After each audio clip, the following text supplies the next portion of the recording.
Boa tarde, Simone. Boa tarde. Vamos começar com você nos falando primeiro o seu nome, o local e a data do seu nascimento. Simone Matos de Alcântara Pinto. Nasci em São Paulo em 3 de outubro de 1958.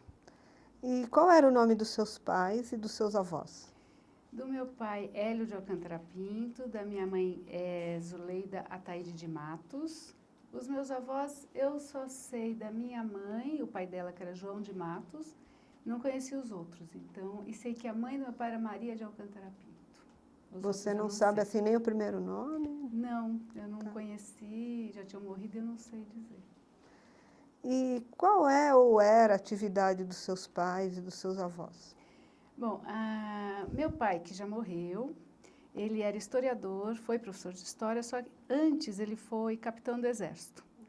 E ele foi reformado porque começou a fazer faculdade enquanto estava no exército, então ele ficou um militar de esquerda e ele foi reformado em 64. Então depois ele continuou a ter uma atividade mais política e dando aula, e quando ele morreu ele era chefe de gabinete do sociólogo Florestan Fernandes lá em Brasília. Então teve uma série de atividades ligadas ao PT. A minha mãe, ela veio para São Paulo para trabalhar com 16 anos, que ela veio da Paraíba. Ela foi aeromoça e por um tempo, depois ela parou de trabalhar quando teve filho e voltou a trabalhar em escritório, algumas coisas assim. Hoje ela tem 74 anos, não tem mais uma profissão, assim, não é profissional, fica em casa. E os seus avós, você sabe alguma coisa deles, o que eles faziam? Sei do avô da minha mãe, que foi o único que eu tive contato, assim, embora não lembre muito, eu era muito pequena, mas eu sei que ele era joalheiro na Paraíba, em Campina Grande, e sempre me marcou muito dele ser joalheiro, porque tinha uma joalheria, e ele, como ele perdeu a esposa muito cedo, ele criou 8 mulheres sozinho e um menino. E os pais do meu pai, eu não sei dizer, nem a mãe da minha mãe, que a mãe da minha mãe morreu num dos partos, muito cedo. Mas eu só sei que a mãe do meu pai disse que era muito rigorosa, muito brava. E a origem da sua família, qual é? É bem portuguesa, dos dois lados, não sei nada, né, desses outros avós. E depois, como os meus pais são do Nordeste, os dois, né, minha mãe é paraibana e meu pai era cearense, então é muito Nordeste na minha vida. É uma origem assim, nordestina, e hoje em dia tem vários tios que se espalharam pelo Nordeste. Irmãos você tem? Tenho. É assim, eu tenho um irmão que é filho da minha mãe e do meu pai, que tem 50 anos, o Elinho. E eu tenho outros irmãos, porque meu pai casou 3 vezes, na verdade. A minha mãe já aí divorciou e teve um segundo casamento, que tem um filho de 25 anos, o Felipe, que é uma pessoa que eu gosto muito de ver nascer praticamente, e tem um outro filho do terceiro casamento, não oficial, que é um filho adotado, mas registrado como filho, que tem 19. E eu tenho uma filha de 21. Vamos falar um pouquinho assim da sua infância. Você lembra do bairro que você morava, sua rua, na época da infância? Como era? Conta pra gente um pouco. Olha, pequenininha, eu nasci, é interessante porque eu nasci isso me marca muito, eu nasci no hospital da Polícia Militar aqui em São Paulo, porque meu pai era militar, né? Ele era capitão do exército, mas o hospital era incomum. E a gente morava na Vila Militar, em Barueri. Então, essa parte era bebê, eu não lembro nada, só vendo foto, que eu sei que tinha um parquinho, etc, etc. Quando a gente veio, porque meu pai, conforme ele ia sendo transferido, então a gente veio para cá, não Barueri, mas capital, a gente morava na Barra Funda, que está lá o prédio, outro dia eu passei, que em frente à estação ferroviária, e ali eu devia ter eu cheguei acho que uns 5, 6 anos de idade, ali meu irmão tinha 7, 2 a mais, e eu lembro que a gente brincava muito, foi muito gostosa a minha infância, tenho ótimas lembranças. E a gente tinha uma vida assim meio dura, porque meu pai dava aula, era capitão, mas não ganhava bem. E quando ele foi reformado foi pior ainda, mas não foi assim uma coisa que era ruim. Então era uma vida assim, era um prédio de 3 andares, só de escada, isso eu lembro, marcava muito, balde d'água, faltava água na mão. Minha mãe não trabalhava, já ficava dentro de casa. Isso me marcava bastante, era uma coisa muito difícil, mas não era um drama. Então, a gente tinha um quintal nesse apartamento que a gente brincava muito, eu, meu irmão e o vizinho vinha, e minha mãe, como era nordestina, sempre brincou muito com a gente no chão, meu pai também, ela fazia bichos com caroços de manga, com palitinho, fazia bonequinha de pano, fogareiro, comidinha de verdade, então teve uma brincadeira muito presente o tempo todo. Tinha muito futebol dentro de casa, dentro do apartamento, o meu pai com o meu irmão jogando futebol. Eu gosto muito do futebol, não gosto de jogar, mas isso me marca muito, questão de movimento, o esporte, que só tem boas lembranças.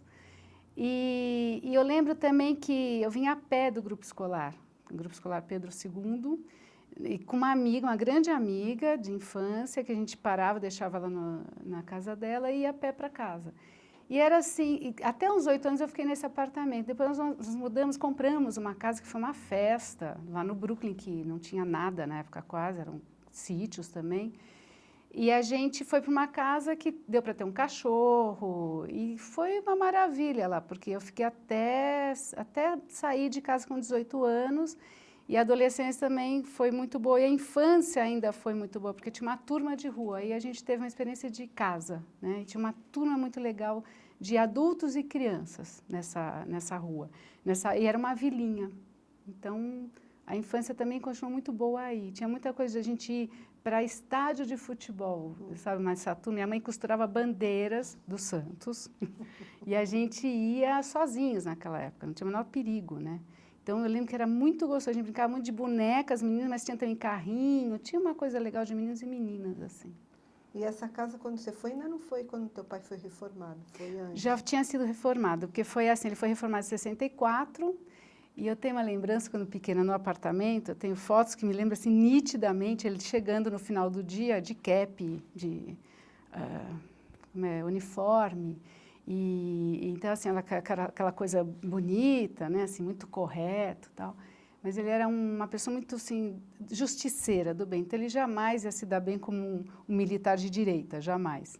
Então, eu lembro dele chegando em casa, e ele ainda brincava com a gente, jogava, agora estou lembrando, a gente jogava muito jogo de mesa com ele, no apartamento. E depois que a gente foi para essa casa, ele já tinha sido reformado, que foi em 68 que a gente foi para casa. Então, ele já estava 4 anos reformado. Mas teve uma sequela aí de perseguição. Ele foi a julgamento por causa dessa coisa de ser reformado. Então, você quer contar um pouquinho aí, assim, essa reforma dele, marcou muito vocês? Quero. Como refletiu, assim, marcou muito. Porque, assim, interessante que, assim, eu não tenho lembrança, é engraçado que as pessoas falam, eu lembro quando era pequena, de 64, como foi, né, o golpe. Eu não tenho lembrança do dia do golpe. Mas o meu pai, eu lembro o seguinte, que quando ele foi reformado, ficou muito marcante, porque ele foi como se fosse mandado embora, né, do exército. E então, eu lembro que o mais difícil foi depois, porque ele foi reformado, ele dava aula também, né, paralelo, e a gente ficou assim, muito assustado, porque veio uma repressão muito forte, e como ele foi acusado de que ele pertencia ao PC, nunca foi do PC, por um outro militar que dedurou, dizendo que ele era do PC, mas ele não era, na verdade, como ele fazia... Tem uma coisa muito interessante aí, porque ele começou a fazer a faculdade quando era militar, então ele fazia Maria Antônia, naquela época, e ele ia de farda, porque não dava tempo de trocar roupa. E a turma, os contemporâneos dele são várias gerações, porque era Fernando Henrique, era Carlos Guilherme Mota, tinha mais velhos e mais novos, o Florestan Fernandes, tinha o Gabriel Com, então tinha uma série de intelectuais de esquerda, né, que eles naquela época todos muito juntos, então ele foi acusado de que era do PC e nunca foi do PC, nunca, pelo contrário, né, foi assim, convicto, um socialista, assim. E aí, eu lembro que o mais marcante foi isso, de ser dedurado, isso na minha cabeça ficou muito forte, que era isso que a gente respirava naquela época, e o fato dele, bom, não tinha mais farda, né, abandonou. E eu lembro uma imagem, assim, que não me sai da cabeça, quando era um orgulho, porque eu era pequena, quando teve o desfile do 7 de setembro, que ele ainda era capitão, que ele desfilou em cima do jipe, em pé, com continência, né, aquela coisa, aquela pompa, e logo depois foi reformado. Então, tem uma relação aí difícil de ódio, mas aquele orgulho do pai, herói, né? E aí, quando ele foi reformado, foi mais difícil, porque a época, em 1964, eu não lembro, porque aí ele começou a ser, não foi bem, ele não foi perseguido, mas ele ele foi a julgamento, então era um inferno, porque era aquela época terrível de repressão, e a minha mãe treinava muito a gente. A gente foi para essa casa e ela orientava, olha, não pode falar para ninguém que tem esses livros em casa, tinha Marx, tinha tudo Trotsky, né? Então, não pode falar que tem esses livros em casa, então a gente vivia muito naquela tensão. Tinha uma fase que eu devia estar já com uns 10 anos, por aí, para você ver quantos anos isso foi prolongando, porque eles tinham aquela tortura, né, que eles chegavam no dia da audiência, eles esperavam horas, aí eles adiavam. Anos, foi assim. Isso foi para a gente o mais difícil. Ele não foi preso, ele foi absolvido que não tinha provas, mas esse espaço de tempo foi muito duro, porque a gente escondia, né, o que acontecia dentro de casa, não podia falar, a gente era moleque, né? E uma outra orientação que tinha é não entre em Fuscas, porque o Fusca era símbolo da polícia. E eles sequestravam filhos dos chamados subversivos, né? Então a gente tinha um treino assim, não entre em carro, em Fusca, porque pode ser da polícia. E era né, uma coisa que a gente tinha isso muito no ar, né? Então, saía da escola, a gente meio que ficava de olho. E mesmo assim, ele estava dando aula. Então, ele dava aula, era louco, porque era direita e esquerda praticamente. Ele dava aula no Rio Branco, que é até hoje a escola que está ali em Higienópolis, que era a maioria judia, né? Todos judeus praticamente. Eu estudava lá porque eu tinha bolsa, eu tinha muitos amigos, era muito legal, não tinha o menor preconceito porque eu não era judia, nada disso. Eu tinha, aliás, 4 amigos, eu e mais 4 que não eram judeus na sala. E, ao mesmo tempo, meu pai, que era uma escola muito de direita, né, ligada a Lions Club e tal, era insuportável, porque, ter uma ideia, já era anos 70, então meu pai usava aquelas gravatas psicodélicas largas, era um absurdo, porque era coisa de gente moderna. Então, eu odiava a escola, me fez muito mal, Rio Branco, fiz o ginásio inteiro. Então, para ter uma ideia, se eu ia com a blusa de educação física, em vez da a blusa que era do tailleur, todos os dias, eu não entrava. E o meu irmão, ao mesmo tempo, estudava na Aplicação, que era uma escola de esquerda estadual, que era fantástica, né, vocacional. E o meu pai dava aula lá também. Então, tinha uma convivência em casa, assim, dessa coisa da esquerda, da manifestação, e, ao mesmo tempo, a gente estava ali anos com aquela história do processo. Então, a gente era treinada, inclusive, no dia que ele ia a julgamento, a gente ia com a minha mãe para a casa de uns amigos deles, que praticamente são meus segundos pais, que também ele estava indo a julgamento, esse outro que eu chamo de tio. Então, a gente tinha um treino, assim, olha, seu pai pode ser que hoje ele vá preso, não volta para casa, ou não. E foi anos a fio, assim, até ele ser absolvido e não foi preso. Agora, assim, eu tenho muito orgulho porque, nesses anos, os meus pais, eles ajudavam. Quem ia preso, os amigos, aquele bando de gente, né? As pessoas, depois de sair da prisão, a gente ajudava a dar roupa, a sair dali. Então, eu lembro que minha casa era um lugar, assim, que a gente tinha muito orgulho disso. As pessoas alguns foram torturados. Geralmente, meus professores, meu pai era universitário, professor universitário. Então, a gente, meio assim, era um prazer, sabe, fazer isso, porque, olha, a gente está aqui ajudando e vocês perdendo tempo com um julgamento que não vai dar em nada, e assim era, né? Então, foi uma coisa muito difícil e que eu não sei, eu tenho muito orgulho do que a gente conseguiu passar e continuar, e meu pai depois foi, assim, um dos que era petista e participou do PT, nós fundamos o Comitê do Florestan Fernandes, então acho que foi um período difícil, mas em casa tinha uma alegria, não tinha uma coisa assim amarga. Os meus pais acho que conseguiram manter, sabe, a alegria nordestina em casa. Então, nós demos um salto aí, mas voltando mais um pouquinho ainda lá assim para a tua infância, quais eram as suas brincadeiras preferidas? Olha, nítida, assim, o que eu mais gostava era as bruxinhas de pano, que a minha mãe costurava e a gente trazia, não é que a gente trazia, a gente fez uma viagem, acho que eu tinha 8 anos de idade, para o Nordeste conhecer a família e a gente trouxe várias. E o fogareirozinho de barro, que a gente trouxe fazer comidinha de verdade, o arroz. Então, isso eu adorava, casinha com essas coisas. E gostava muito de brincar de escolinha, não é à toa, né? Brincava de escolinha. E também, assim, quando estava com 8 anos, lá que era na rua, andar de bicicleta foi, assim, o grande lance, né? A gente aprendeu. E brincar na rua de montar as coisas na rua, vender fazia limonada e vendia, né, para as pessoas, brincar na rua, assim, de esconde-esconde também. Acho que essas são as mais marcantes, assim, que eu gostava. E o cotidiano, assim, da sua casa nessa época? Como era? Olha, quando eu era bem pequena, que era na Barra Funda, que era um apartamento, eu lembro que era um cotidiano assim, eu ia para a escola, fazia balé e piano, que eu amava, amava. E eu lembro que a minha mãe estava muito em casa, que ela não trabalhava, tinha muito essa presença da mãe.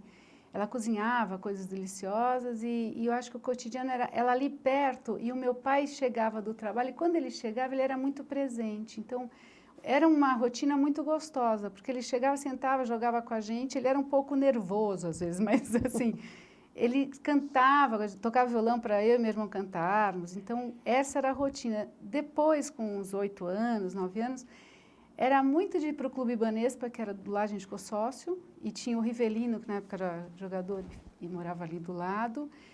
Então ele ficava na rua jogando futebol com a gente e no clube. Então tinha uma rotina de ir para o clube, ia para a escola, lembro que ia de perua era longe, o Brooklyn, isso me marcou muito, porque eu ficava horas com fome na perua escolar. E ia para a escola, eu parei o balé, isso para mim foi muito ruim, tive que sair porque era longe.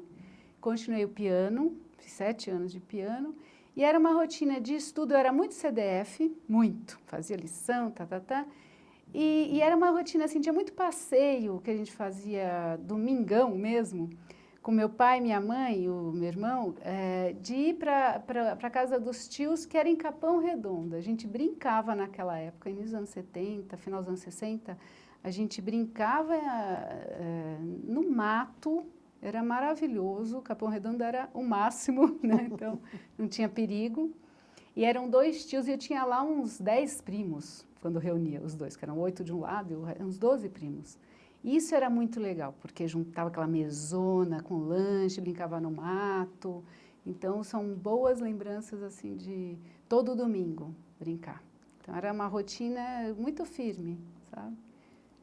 E a escola, se citou o Pedro II, foi nessa escola que você começou a estudar? Não, eu comecei, engraçado, porque eu comecei, na verdade, eu não sei porquê, eu não sei como é que, eu não sei dizer porquê, mas a minha mãe e meu pai tinham um contato muito grande. Aliás, quem trouxe eles, eu lembro disso, quem trouxe minha mãe para São Paulo foi um dos irmãos do meu pai, que era casado com a irmã dela. Então, eu tenho primos irmãos, né? E a gente tinha um contato muito grande com eles no dia a dia. E eles moravam em Perdizes, do lado do Colégio Batista Brasileiro. Então, eu acho que era uma coisa de facilitar de buscar. E eu fiz o Jardim do Batista Brasileiro, que para mim foi assim, tenho boas lembranças, assim, eu lembro que eu brincava. Aí eu repeti o Jardim, me puseram no Dom Pedro II, o Grupo Escolar Dom Pedro II está lá até hoje, na Barra Funda. Fiz até terceira série, que eu vinha a pé. Tem uma lembrança muito legal da infância na Barra Funda, que eu vinha a pé da escola. Como ali tinha a escola de samba Camisa Verde e Branco, as baianas, eu lembro que elas ensaiavam, as casas tinham aquela parte de metal, assim, que era na verdade, era um sótão, né? Então, elas eram grandes aquelas casas. Então, elas ensaiavam aquela coisa, elas ficarem rodando nesses... era um porão, na verdade. E aí a gente passava e via pelas janelinhas de ferro, aqueles todos de rococó, assim. E aquilo, achava lindo aquilo, né? Então, eu tinha já uma coisa com a dança e tal. E depois que a gente mudou, não, ainda fui para o Rio Branco na 4ª série, que aí tinha bolsa, e fiquei até o oitavo do ginásio, no Rio Branco. Tá, e aí, falando um pouco da dança, como foi que você iniciou a dança? Pois é, a dança é assim, minha mãe colocou no balé, né, quando eu tinha uns 5 anos de idade. Lá na Barra Funda, era uma escola da Elza Ione Passerini, e lá eu fazia piano também, era de música e dança.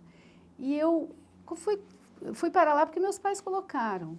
E eu adorava, era uma coisa assim que para mim era muito especial. Eu lembro lá o local, o cheiro da sala, impressionante. a roupa que eu usava, o uniforme e tal. E o piano eu não gostava muito porque tinha uma coisa de teste, tinha uma coisa que vinha na minha orelha assim, vai para o conservatório. Eu não queria fazer exame, mas eu adorava o piano, tocar piano. E para mim foi muito ruim quando a gente mudou de bairro, porque eu ia, primeira vez, só lá, dançar na televisão, naquela época se eu dançava na televisão, sozinha, não era o grupo. E para mim foi assim, caiu, assim, como acabou. E a gente foi para o Brooklyn e não me puseram no balé mais, porque acho que não tinha uma coisa de dinheiro, que não dá, mas o piano continuei. O piano eu não tive piano, porque a gente não tinha dinheiro para comprar o piano. Então eu ia todos os dias na casa da dona Miriam, da professora de piano. Isso foi me enchendo, porque eu não tinha piano. E eu tocava bem, até que um dia eu falei, você vai fazer conservatório? Eu falei, não quero fazer exame. E larguei o piano. Hoje, assim, se me der uma partitura, eu toco. Mas o ouvido é péssimo, porque naquela época não tinha essa coisa moderna de musicalização. Mas eu gosto muito de música, tenho uma ligação muito forte. Minha casa sempre teve muita música. Meu pai tocava violão, meu irmão também, e a gente cantava muito, ouvia música o dia inteiro. Hoje eu sou assim. Aí a dança, ela só voltou na minha vida porque eu, com 15 anos de idade, falei o seguinte, vou juntar dinheiro, eu vou pagar a minha dança, meu balé. Era balé. E eu estava com 15 anos, fui dar aula de inglês, que eu tinha feito IASE, já me formei, não sei o quê. Fui dar aula de inglês para criança, particular, em casa, depois eu passei para Pink and Blue. E aí, com esse dinheiro, eu comecei a fazer aula, primeiro foi na ACM, que era do lado do Equipe, eu já estava no colegial, né? E então, a ACM eu ia a pé, era na Caio Prado, eu ia para a ACM ali no centro. Eu fiz balé clássico lá, com uma professora que era do Teatro Municipal, adorava, mas era eu que bancava e eu ia sozinha, independente e tal. Depois eu saí de lá e fui para o balé, para o Royal Ballet, que era se fazia exames, né, para ter diploma, e era mais perto de casa, eu ia a pé. Eu já estava com 16 anos. E fiz, acho que uns 2, 3 anos, por aí, até eu sair de casa. E lá nessa escola, depois minha mãe e meu pai começaram a ajudar a pagar, porque não tinha jeito, né? Era uma paixão. E daí, nessa escola, eu tinha, todos os dias eu fazia dança, todo dia, era sagrado para mim, era uma coisa assim, não faltava, podia chover, eu ia a pé, sabe? Tinha moderno, aí tinha neoclássico, aí tinha um professor que era da escola do Teatro Municipal. Essa escola era uma das reconhecidas pela Royal. Então, vieram os ingleses, porque os ingleses vinham em algumas escolas para fazer esses exames. Então, a gente ficava arduamente treinando, uma coisa completamente assim, rígida. Eu amava aquilo e fazia todo dia e fiz alguns exames, os diplomas, não sei o quê. Fiz ponta, depois eu parei. Depois de um tempo eu parei. Mas foi assim, fazia afro, fazia folclore russo, o que aparecia eu fazia. E como era adolescência, então dava tempo. Eu saía do Brooklyn e ia para Pinheiros fazer tai chi, coisas de movimento. Então eu tive muito essa de ir atrás de curso, fui para um festival de dança, eu me inscrevia, eu ia, porque eu tinha família na Bahia, em Salvador. Eu fui para o primeiro festival de dança em Salvador, que era dança afro. Então, aí eu fui embora, mas eu depois neguei e parei um tempo, porque eu não tinha incentivo dos meus pais. Eu fazia, aí uma hora eu neguei, que aí foi muito ruim, foi uma coisa que eu percebi depois de alguns anos, eu falei assim, eu não jamais poderia ter largado a dança, jamais. Para mim é como respirar, hoje ainda é. E eu neguei até de assistir espetáculo, porque eu juntava dinheiro para ver Nureyev, era uma fortuna, né? E via tudo quanto era espetáculo, assinava a revista, eu sozinha, sabe? Eu que mandava nessa história. E aí eu neguei, eu falei, não tem incentivo, vai ser muito difícil assim. E eu parei, foi muito ruim, eu fiquei muito mal. Porque eu cheguei a fazer vestibular, e quando eu fui fazer vestibular, não existia neste país faculdade de dança, só uma, na Bahia. Existia, mas era na Bahia, que era completamente contemporânea, maravilhosa em Salvador, desde os anos 50. Em São Paulo não tinha. Aí eu fui obrigada a fazer uma outra opção. Tentei a ECA, não entrei, eu fiquei muito mal, me senti assim, burra. Porque eu faria teatro, né? Não entrei, então, pedagogia, como eu queria trabalhar com criança em dança, teatro, falei, bom, vou fazer pedagogia. Entrei na USP, na pedagogia, entrei muito mal, não queria. Entrei, bom, já que eu tenho que fazer uma faculdade. E a Ah, foi o seguinte, antes eu entrei em educação artística na FIAM, que era particular, que foi a segunda opção. E aí, quando eu entrei, foi muito engraçado, porque meu pai dava aula lá, de história, na comunicação. E eu não sabia que tinha educação artística, eu entrei em comunicação. E meu irmão, foi assim, eu entrei, estava meu irmão na minha classe, porque ele era um repetente, então ele estava junto comigo, na minha classe com meu pai, professor. Eu falei, não, não vou sobreviver. Daí eu fiquei 1 ano fazendo dança, eram 4 horas por dia, eu entrei no Teatro Galpão, que era moderno, clássico, era um projeto maravilhoso, assim, dos poucos projetos do Estado, Secretaria do Estado. E tive uma formação maravilhosa lá, de Sônia Mota, Antônio Carlos Cardoso, e fiquei 1 ano inteiro só fazendo dança, trabalhando. E depois que eu prestei o vestibular para pedagogia, eu decidi fazer pedagogia, porque eu sei que eu entro, porque era fácil entrar na pedagogia, inclusive naquela época, hoje não é tanto. Entrei na USP e fiz anos, enrolei um monte, e sempre, e aí eu parei de dançar. Falei, chega, não tem incentivo, vou parar. Daí parei, foi um mal muito grande para mim, eu voltei depois de muitos anos a dançar, depois de casada já voltei. E aí eu descobri que não precisa parar de dançar, não ia ser mais profissional, mas aí fiz a tese sobre dança, danço até hoje. Então a dança é arte para mim. E nesse tempo da faculdade, pedagogia, como foi a faculdade? Então, sabe que assim, eu não gostava do curso, tinha professores maravilhosos que até hoje assim, tenho contato, porque me tornei uma pedagoga, né? Então, Heloísa Dantas, a Maria Vitória Benevides, que era uma socióloga. Então, eu tive poucos bons professores, porque a USP não era um curso bom, e era uma época de repressão muito grande, de movimento estudantil. Então, da faculdade, eu não gostava nem um pouco da faculdade, mas eu peguei um movimento estudantil ainda em 77, entrei em 78, que foi uma maravilha, assim, a época do meu colegial, que foi o máximo, e da faculdade, foi, assim, aprendizado de vida, porque a gente estava numa repressão muito grande do país, o auge da repressão, né, o auge de 75, no colegial foi muito marcante. Em 78, quando eu entrei, então voltaram aquelas manifestações, né, a outra geração, depois de 68, a gente tinha contato com esses militantes e estudantes, né? E foi muito legal, porque eu fui uma das fundadoras do CA Paulo Freire era exilado, era proibido falar o nome dele, então o curso era muito controlado, né? Mas tinha um grupo maravilhoso, que até hoje eu sei notícias. Então, eu fiquei muitos anos, tranquei, casei, voltei, viajei, porque eu não gostava da pedagogia. Mas o interessante é que eu ia atrás da ECA sempre, né? Esses contatos. Então, eu ia atrás de quem era de arte, vivia atrás de coisas de desenho animado, que era um boom de criatividade naquela época, né? Cinema, então a gente montou 2, 3 semanas de educação todo ano, na época de greve a gente produzia muito, isso era muito legal, tinha uma possibilidade de produção e de união muito grande. Então para mim era duro aguentar o curso, mas foi fantástico. E assim, eu vou me formar, eu tenho que ter um diploma, na minha cabeça era isso. E aí depois eu voltei a dançar, depois de um tempo, né? Mas foi uma época muito legal, foi legal. Foi difícil porque era muita repressão, a gente corria da polícia, tinha medo, né? Tinha muito medo. Então foi um período que eu nunca me esqueço.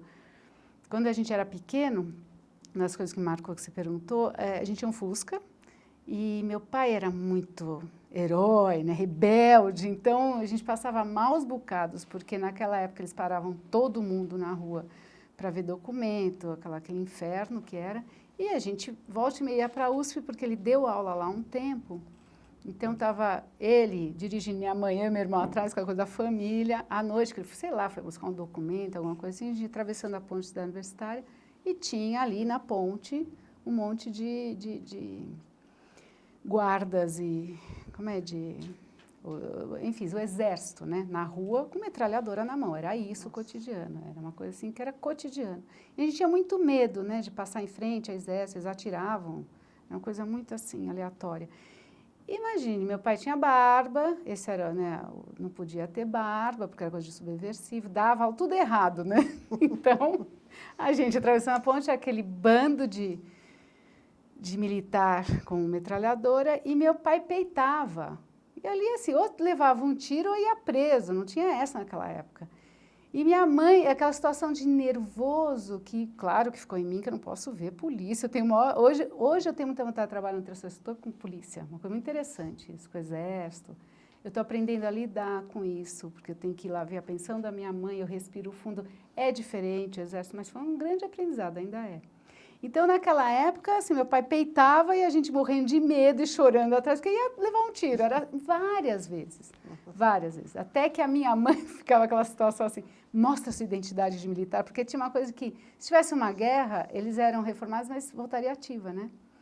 Então, a hora que ele mostrava a identidade, era um alívio, ou ele não mostrava e se safava, porque ele tinha ódio de ter que mostrar aquilo que ele odiava, né? Então, essas situações, então, quando eu estava lá nas passeadas, eu ia em todas, porque só me deu mais vontade de ir contra a repressão. Então, era muito interessante, porque a gente ia, em todas as reuniões, eu saía da pedagogia condicionada, ia para, a gente que fazia, né? Então, ia para as ciências sociais para assistir as assembleias, Libelu, naquela época, Vento Novo, né?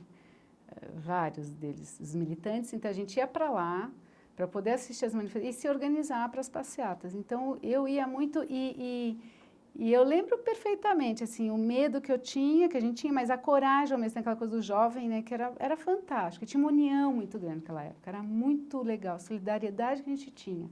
A gente se preparava para se ajudar, qualquer idade, né? E a gente tinha muito medo dos cavalos. Eu tinha um pavor dos cavalos e dos cachorros, dos pastores alemães, porque ali você não tem controle, você é mordido, estraçalhado, uma pata de cavalo. Eu tinha muito medo dos bichos, engraçado isso, mais dos bichos, né? Porque eles mandavam, né? E eu lembro muito bem uma das assembleias na medicina, na doutora Arnaldo, que tinha um corredor polonês do exército com cachorros, muitos cachorros, pastores alemães, todos pararam. Então, era só eles fazerem isso e atacavam, estraçalhavam alguém, né? Era isso, na verdade. E eu lembro que eu fiquei com mas a gente era muito corajoso, né? Então, a gente era junto, ali, milhares, né? A gente junto, caminhando, com uma coragem, assim, vamos em frente. Fomos, não aconteceu nada naquele momento, só depois que virava uma guerra. E os cavalos, a gente começou a ser descolado, né? A gente levava primeiro amoníaco para cheirar no lenço por causa do gás lacrimogêneo, a gente foi descobrindo armas para se defender, a gente cheirava aquilo para não cheirar o gás. E também bolinhas de gude no bolso, a gente não ia mais nem de bolsa por causa do documento, a gente era super descoladão já. E levava bolinhas de gude porque a gente descobriu que jogando as bolinhas de gude, os cavalos escorregavam, os coitados dos cavalos escorregavam. Então, eles não conseguiam ir atrás da gente, porque a gente fugia, literalmente, dos cavalos. Então, era uma batalha mesmo, mas foi uma época de aprendizado, assim, fantástico para mim. Era muito bonita essa união que a gente tinha, né? E teve uma vez que, essa foi a mais marcante, assim. E como eu fiz minha tese sobre escola de bailado, que fica embaixo do viaduto do Chá, tem uma foto que eu estava lá, que eu usei na tese, porque eu comparei àquela escola de balé clássico, que ali embaixo, e em cima estava acontecendo uma guerra, porque aquele louco daquele Erasmo Dias, Coronel Erasmo Dias, que era o que mandava, né, prender os alunos, mandava fazer uma guerra em cima da gente mesmo, era insano, ele está vivo, um insano. E eu lembro que quando a gente fez uma passeata, a gente tinha um esquema de vir de vários lugares para despistar a polícia, né? E o foco era chegar na escadaria do municipal para ter os discursos, as manifestações. E nesse dia, era uma grande passeata, uma das mais marcantes de 77, a gente estava indo a pé e a gente pegou o viaduto do Chá para chegar na escadaria. Então, quando a gente estava cheio o viaduto do Chá, o Erasmo Dias, aquele louco, aquela cavalaria atrás dele, assim, aquele exército, né, aquela tropa de choque, esperando a gente ali na ponta, antes do Teatro Municipal. A gente ficou encurralado, literalmente, atrás e na frente do viaduto, ali é uma passagem, né? E nesse momento, assim, foi lindo, porque a gente não teve saída, a gente não tinha como, ou pulava daquele viaduto, sentamos no chão, eram milhares, a gente sentou no chão e leu a carta ali de manifestação, dos direitos, tudo, Assembleia Constituinte, tudo aquilo. E eu lembro que todo mundo que estava olhando de banco, que trabalhava ali mapping, né? Eles começaram a jogar papel, era uma coisa de apoio tão linda, de população, né? Outros setores. E a gente acabou de ler o documento em voz alta, eram milhares lendo, não teve dúvida, aquele louco mandou atacar e a gente estava encurralado. Então, eu juro que eu não sei, não lembro como a gente conseguiu ir para as ruas, Barão de Itapetininga, aquela coisa assim de se despistar, porque na hora a gente pensava, ou a gente se atira ou eu não sei o que vai acontecer. Então, eu tive sorte de estar mais para trás, a gente tinha uns encontros depois, mas ali foi uma loucura, foi um grande medo e virou uma guerra, Eu lembro que ainda um grupo conseguiu chegar atrás na escadaria do municipal, mas foi uma das piores, assim, dos piores enfrentamentos. Eu saí ilesa, né? Alguns amigos foram presos, era sempre assim, daí depois a gente tinha o que a gente faz para tirar e tal. Então a faculdade foi muito marcante, foi muito legal. Embora eu não gostasse da pedagogia. Mas essa parte de militância foi... Foi genial, foi um grande aprendizado, grande aprendizado. A gente estudava muito, né? Era uma militância, a gente lia, tinha que contar todas as gerações, era muito interessante. Tinha várias tendências, né? As esquerdas, né? Tinha a direita, era a direita e as esquerdas, né? Era bem isso. Então, foi muito interessante, porque foi um aprendizado político, né? De postura. E tinha um amadurecimento aí, que desde o colegial para mim foi muito forte, por causa da equipe. Desses amigos presos, torturados, detonados, pessoas desaparecidas, pai de amigo. Então, isso era uma coisa que fazia dentro da gente crescer e lutar contra, né? Era para lutar contra, era horroroso, aquilo era horrível, né? Então, foi uma coisa muito feliz, acho que eu passei, embora todos os medos. Tinha o rock and roll, né? Então, era muito bom. Então, e essa parte, assim, da amizade, tanto da adolescência como na tua juventude, a parte dos amigos, como era? Tinha turma, vocês saíam para dançar, como era isso aí? Isso é uma coisa muito presente na minha vida até hoje, de amizade. Então, lá na rua, com 10, 12 anos de idade, teve essa turma da rua, primeira turma que teve de rua, eu e meu irmão, que eram vários meninos e meninas, mais ou menos da mesma faixa, devia ter uns 12 ali, 12 pessoas, assim. E a gente brincava muito junto, ia para o clube juntos, ia para as domingueiras juntos no clube. E primeiro namorado também, nessa fase mais ou menos. E tinha uma turma em Santos, que eu passava as férias em Santos, que é uma ótima lembrança também da infância. Então, tinha uma turma lá na praia, que era uma maravilha encontrar nas férias, nessa faixa etária, assim, 12 anos, 10 e tal.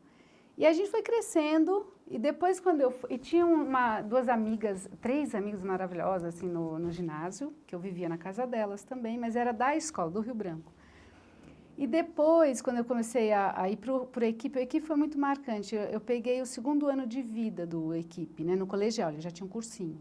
E foi uma escola muito marcante naquela época, porque ela era uma escola muito aberta, foi uma experiência pedagógica, assim, bem corajosa. Eu diria que no primeiro ano de vida dessa escola, meu irmão fez o primeiro ano no colegial lá, eu ia para lá, do Rio Branco diretamente, ficava lá o dia inteiro, depois da tarde inteira.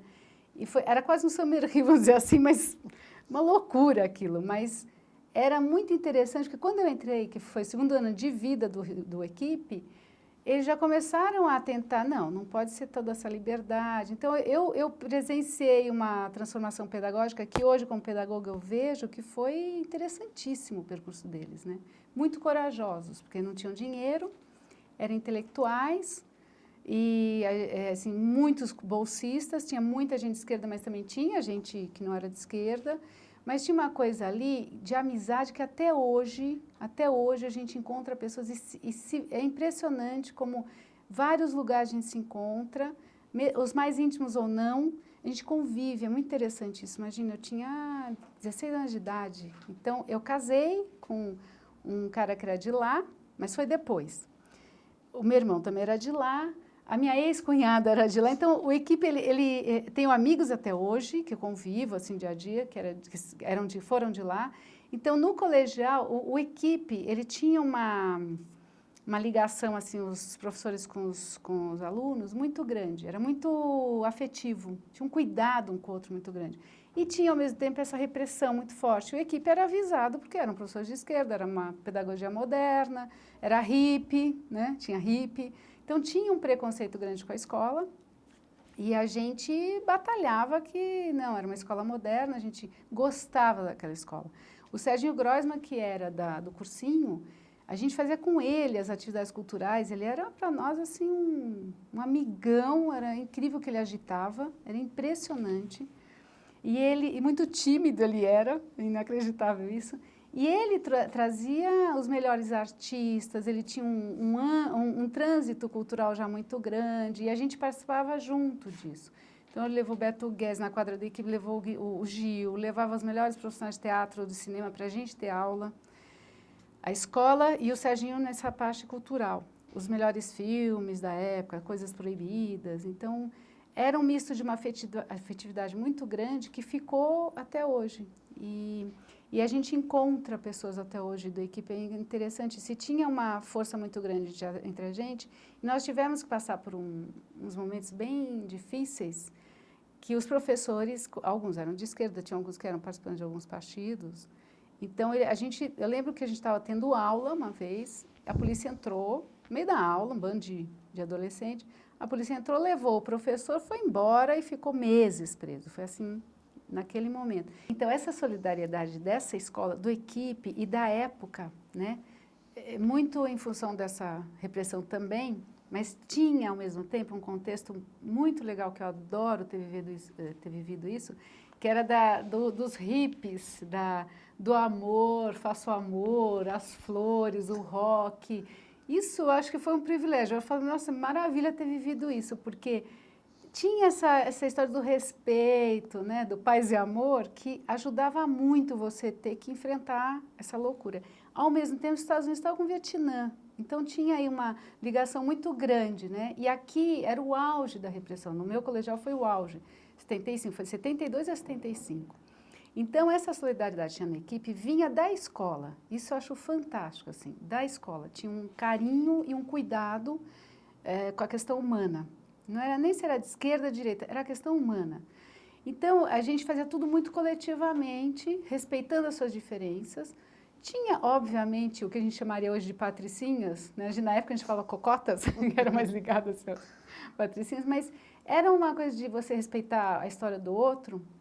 E essa questão de que os professores eram perseguidos, a gente ficava muito atento, porque quando eles eram presos, foram vários presos, várias vezes. Era um outro tipo de tortura, na verdade. E esses foram, de fato, presos e torturados. Então, a gente sabia, eles com 16 anos, a gente sabia todos os detalhes, porque isso não vinha na imprensa ainda, mas corria, lógico, de boca em boca, todo mundo sabia. Tinha personagens, tinha o Pasquim, tinha o Enfio, tinha pessoas que, né, o Chico Buarque, tinha aquelas pessoas que eram nossos ídolos e ícones que falavam de alguma forma o que acontecia. E a imprensa também, né, de alguma forma tentava. Então, quando eles eram presos, a gente imediatamente se articulava dentro da escola. E eu lembro que a gente não era diretor, não era a gente, era estudante, eram nós, alunos. A gente articulava uma vaquinha para ajudar a família desses professores presos. Porque quando ele era preso, se ele era o provedor da família, era um caos, né? E a gente não fazia ideia se voltava vivo. Era bem isso, o grande medo ele vai ser torturado, e não sabia se ia voltar vivo. Então, a gente pensava, não era na perda do professor, era da família dele, ele vai voltar vivo e da gente ter essa pessoa de volta. Isso, naquela época, era fantástico. Assim, era de você ter, de você ter as pessoas perto de você de novo, sabe? Salvá-las, mas mantê-las bem. Então, essa solidariedade foi uma coisa que a gente aprendeu, de fato, e tinha filhos de militantes de verdade ali, que uns a gente sabia, outros não. Eu tinha 2 grandes amigos, uma amiga minha, que era minha xará, bailarina, profissional, inclusive, e ela era filha de uns dos dirigentes do PC, e o irmão dela, que é mais novo, era amigo do meu irmão, que até hoje eles são mais amigos, ainda grudados, eu ainda vejo de vez em quando tal, pra você ver como essas relações foram importantes, né, do colegial. E eu lembro que eles eram filhos de dirigente do PC, que muita gente não sabia. Mas a gente sabia, eu e meu irmão, que a qualquer momento os dois poderiam ser sequestrados, ou se eles sumissem, é interessante porque a gente era avisado de uma forma assim, se a gente sumir é porque meu pai foi preso ou porque a gente teve que sumir, fugir. Então a gente podia perder esses amigos de uma hora para outra. Isso era uma coisa muito difícil de lidar, mas a gente estava assim, não pode acontecer e a gente vai fazer de tudo para rever isso. Isso era no ar. Então, quando, de fato, o pai deles foi preso, como ele era dirigente do PC, então veio à tona, tinha todo um esquema para ser revelado. E ele foi muito torturado, quase morreu, de um tanto que... E foi para a Globo, porque a esposa dele fez um escarcéu, obviamente, e aí a Globo mostrou ele no pátio da prisão esquálido, dizendo que não, que ele estava muito bem. Isso eu lembro muito nítido. Mas os filhos dele, que eram os nossos amigos, já tinham sumido um pouco antes, né? Mas a gente sabia, de alguma forma, a gente sempre sabia as coisas, era genial porque a gente burlava, né? Então a gente sabia, nem me lembro como foi, é para a gente não lembrar, que eles estavam bem. Então a gente sabia que eles estavam escondidos, mas a gente não podia saber. E isso foi muito duro, porque esse 35 foi muito difícil, porque eles matavam e sumiam de fato com as pessoas. Então dava muito medo, eles não sabiam se voltava, se ia morrer na prisão, e o Vladimir Herzog morreu. Então, daquela forma. Então, aquilo veio num crescente para nós, e a gente estava na equipe ainda, acho que eu estava no 2º ano colegial, e teve a grande missa na Sé, que toda vez que ia para a rua era um grande medo, né? Porque a polícia ia estar lá, de prontidão. E teve aquela invasão da PUC, que foi horrível depois de uns anos. Então, esse tipo de ação da polícia, é um desgraçado aquele Erasmo Dias, faço questão de dizer, desumano, né? Então, toda vez que tinha uma ação da polícia, a gente sabia que podia ser preso a qualquer momento, sumido, etc, etc. Então, tinha uns esquemas, né, para avisar a família, tudo isso. E eu lembro que a missa do Vladimir Herzog foi foi um ícone para nós, assim, de uma coragem, de um sentimento que estava Dom Paulo Arnes, que estava o mundo lá, porque aquilo foi horrível demais, né? E estava no auge, muita gente estava sendo torturada, presa, etc, etc. E interessante porque eu tive depois, acho que eu já não estava mais na equipe. Quando o pai dessa minha amiga, ele foi torturadíssimo, quase morreu, ficou surdo, perdeu coordenação, depois foi melhorando, mas ficou muito mal. E a gente continuou amigas e ele, quando os presos iam para o Barro Branco, para o presídio Barro Branco, significava para nós que eles não iam ser mais torturados. Estavam totalmente detonados, então eles deixavam lá. E eu lembro que essa fase foi muito interessante. A gente já tinha saído da equipe, já estava com 18, por aí. Essa minha amiga já estava numa vida mais normal, né? Já tinham voltado, porque aí foi abrindo, né? Foi tendo abertura no país. E esse pai dela estava preso e a gente ia visitar. Corajosamente, ainda não tinha tido abertura, mas era uma coisa Era muito engraçado, porque tinha toda essa loucura, essa repressão, esse autoritarismo, esses militares, dava mais força na gente, né? E tinha por trás, sim, acho interessante, eu sempre falo isso, que tinha as festas, o rock, que você me perguntou né, que eu vou voltar. Tinha a coisa do hippie, da gente se respeitar, da natureza, né? Então tinha isso que apoiava. Não dava para não viver sem John Baez, né? Todo esse rock, os Beatles e Rolling Stones, não dava. Chico Buarque, Caetano, então tinha uma força cultural maravilhosa. Só fazendo uma parte aqui, a época dos festivais, né? Ah, Você pegou isso, você chegou aí a assistir algum festival? Peguei porque eu peguei desde pequena, 67, Roberto Carlos, o Vandré, peguei o Sérgio Ricardo quebrando o violão, tudo ao vivo ali, branco e preto, né? Mas eu vi todos, minha casa como respirava a música também, então a gente assistia assim, camarote. E depois vendo o Caetano, né, toda a trajetória dele, então a gente acompanhou, né? E depois os festivais mais modernos, né, Papo Cabeça, né? Então era genial, Walter Franco, né? Daí eu sei que, eu me perdi um pouco. Você estava falando que tinha todo esse movimento do rock. Que eu ia visitar, que isso nos dava uma força. E aí a gente foi, quando o pai dessa minha amiga, ele pararam de torturar, ele ficou no Barro Branco, então ele podia visitar e a gente podia dar as caras porque já tinha uma abertura, né, chegando no país. Porque você não podia visitar na prisão, que você ia preso também. E ia na sua casa à noite, etc, etc, etc. Então, isso porque tinha as coisas, os disfarces e tal. E eu sei que a gente começou a visitar o pai dela de 15 dias que podia. Ele estava melhorando de saúde. Desculpa, a gente, seus pais também? Não. É interessante você perguntar isso, porque é o seguinte, a gente tinha 18 anos já, essa minha amiga, filha dele, mais uma outra amiga, que era de esquerda e tal, mas o meu pai, ele engraçado que isso foi uma relação minha, de amizade minha com essa família e do meu irmão. Até hoje, mineiro, a gente foi para lá e tal. Os meus pais não. Engraçado isso, porque... E meu pai, não, ele também não podia muito visitar, aparecer tanto, embora ele já tivesse sido absolvido. Mas era minha essa relação, interessante isso, nunca pensei nisso, era minha e do meu irmão. E foi, olha, isso para mim foi um aprendizado, assim, porque tinha toda a coragem, mas tinha humilhação, porque a gente ia, eles não eram mais torturados. Eu lembro que eram 4 celas e tinha um pátio, né, ao ar livre. Tem uma coisa genial, que eu adoro lembrar, que tinha um papagaio, que eles já podiam, eles cozinhavam, não conviviam com policiais ali, com guardas, né, eles ficavam sozinhos ali. E tinha um papagaio que eles treinaram, era genial, porque eles treinaram o papagaio a assobiar a Internacional. Então, quando tinha as revistas dos militares no presídio, o papagaio começava a assobiar a Internacional. Não, gente, era o máximo, era uma vingança, né? E eles ficavam irritadíssimos, era muito legal isso, a gente morria de rir. Então, tinha uma força, uma coisa do humor, de conviver com essa história toda, que era fantástica. E a gente visitava, eu estou falando da humilhação, porque a gente entrava no presídio e eu lembro que a gente usava aqueles vestidos meio hippies, assim, casinha de abelha, até o pé, floridinho, trancinha, aquelas coisas. E aí a gente levou uma vez um bolo de aniversário, eu não lembro se era aniversário do pai dela ou se era dela, não me lembro.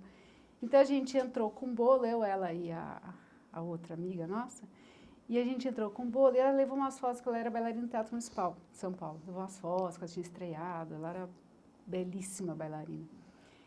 E quando a gente entrou, a polícia feminina que revistava as mulheres, né, as meninas. E aí aquela coisa de revista insuportável, tudo bem, ou de menos, mas subiu uma raiva, assim, mas tudo bem.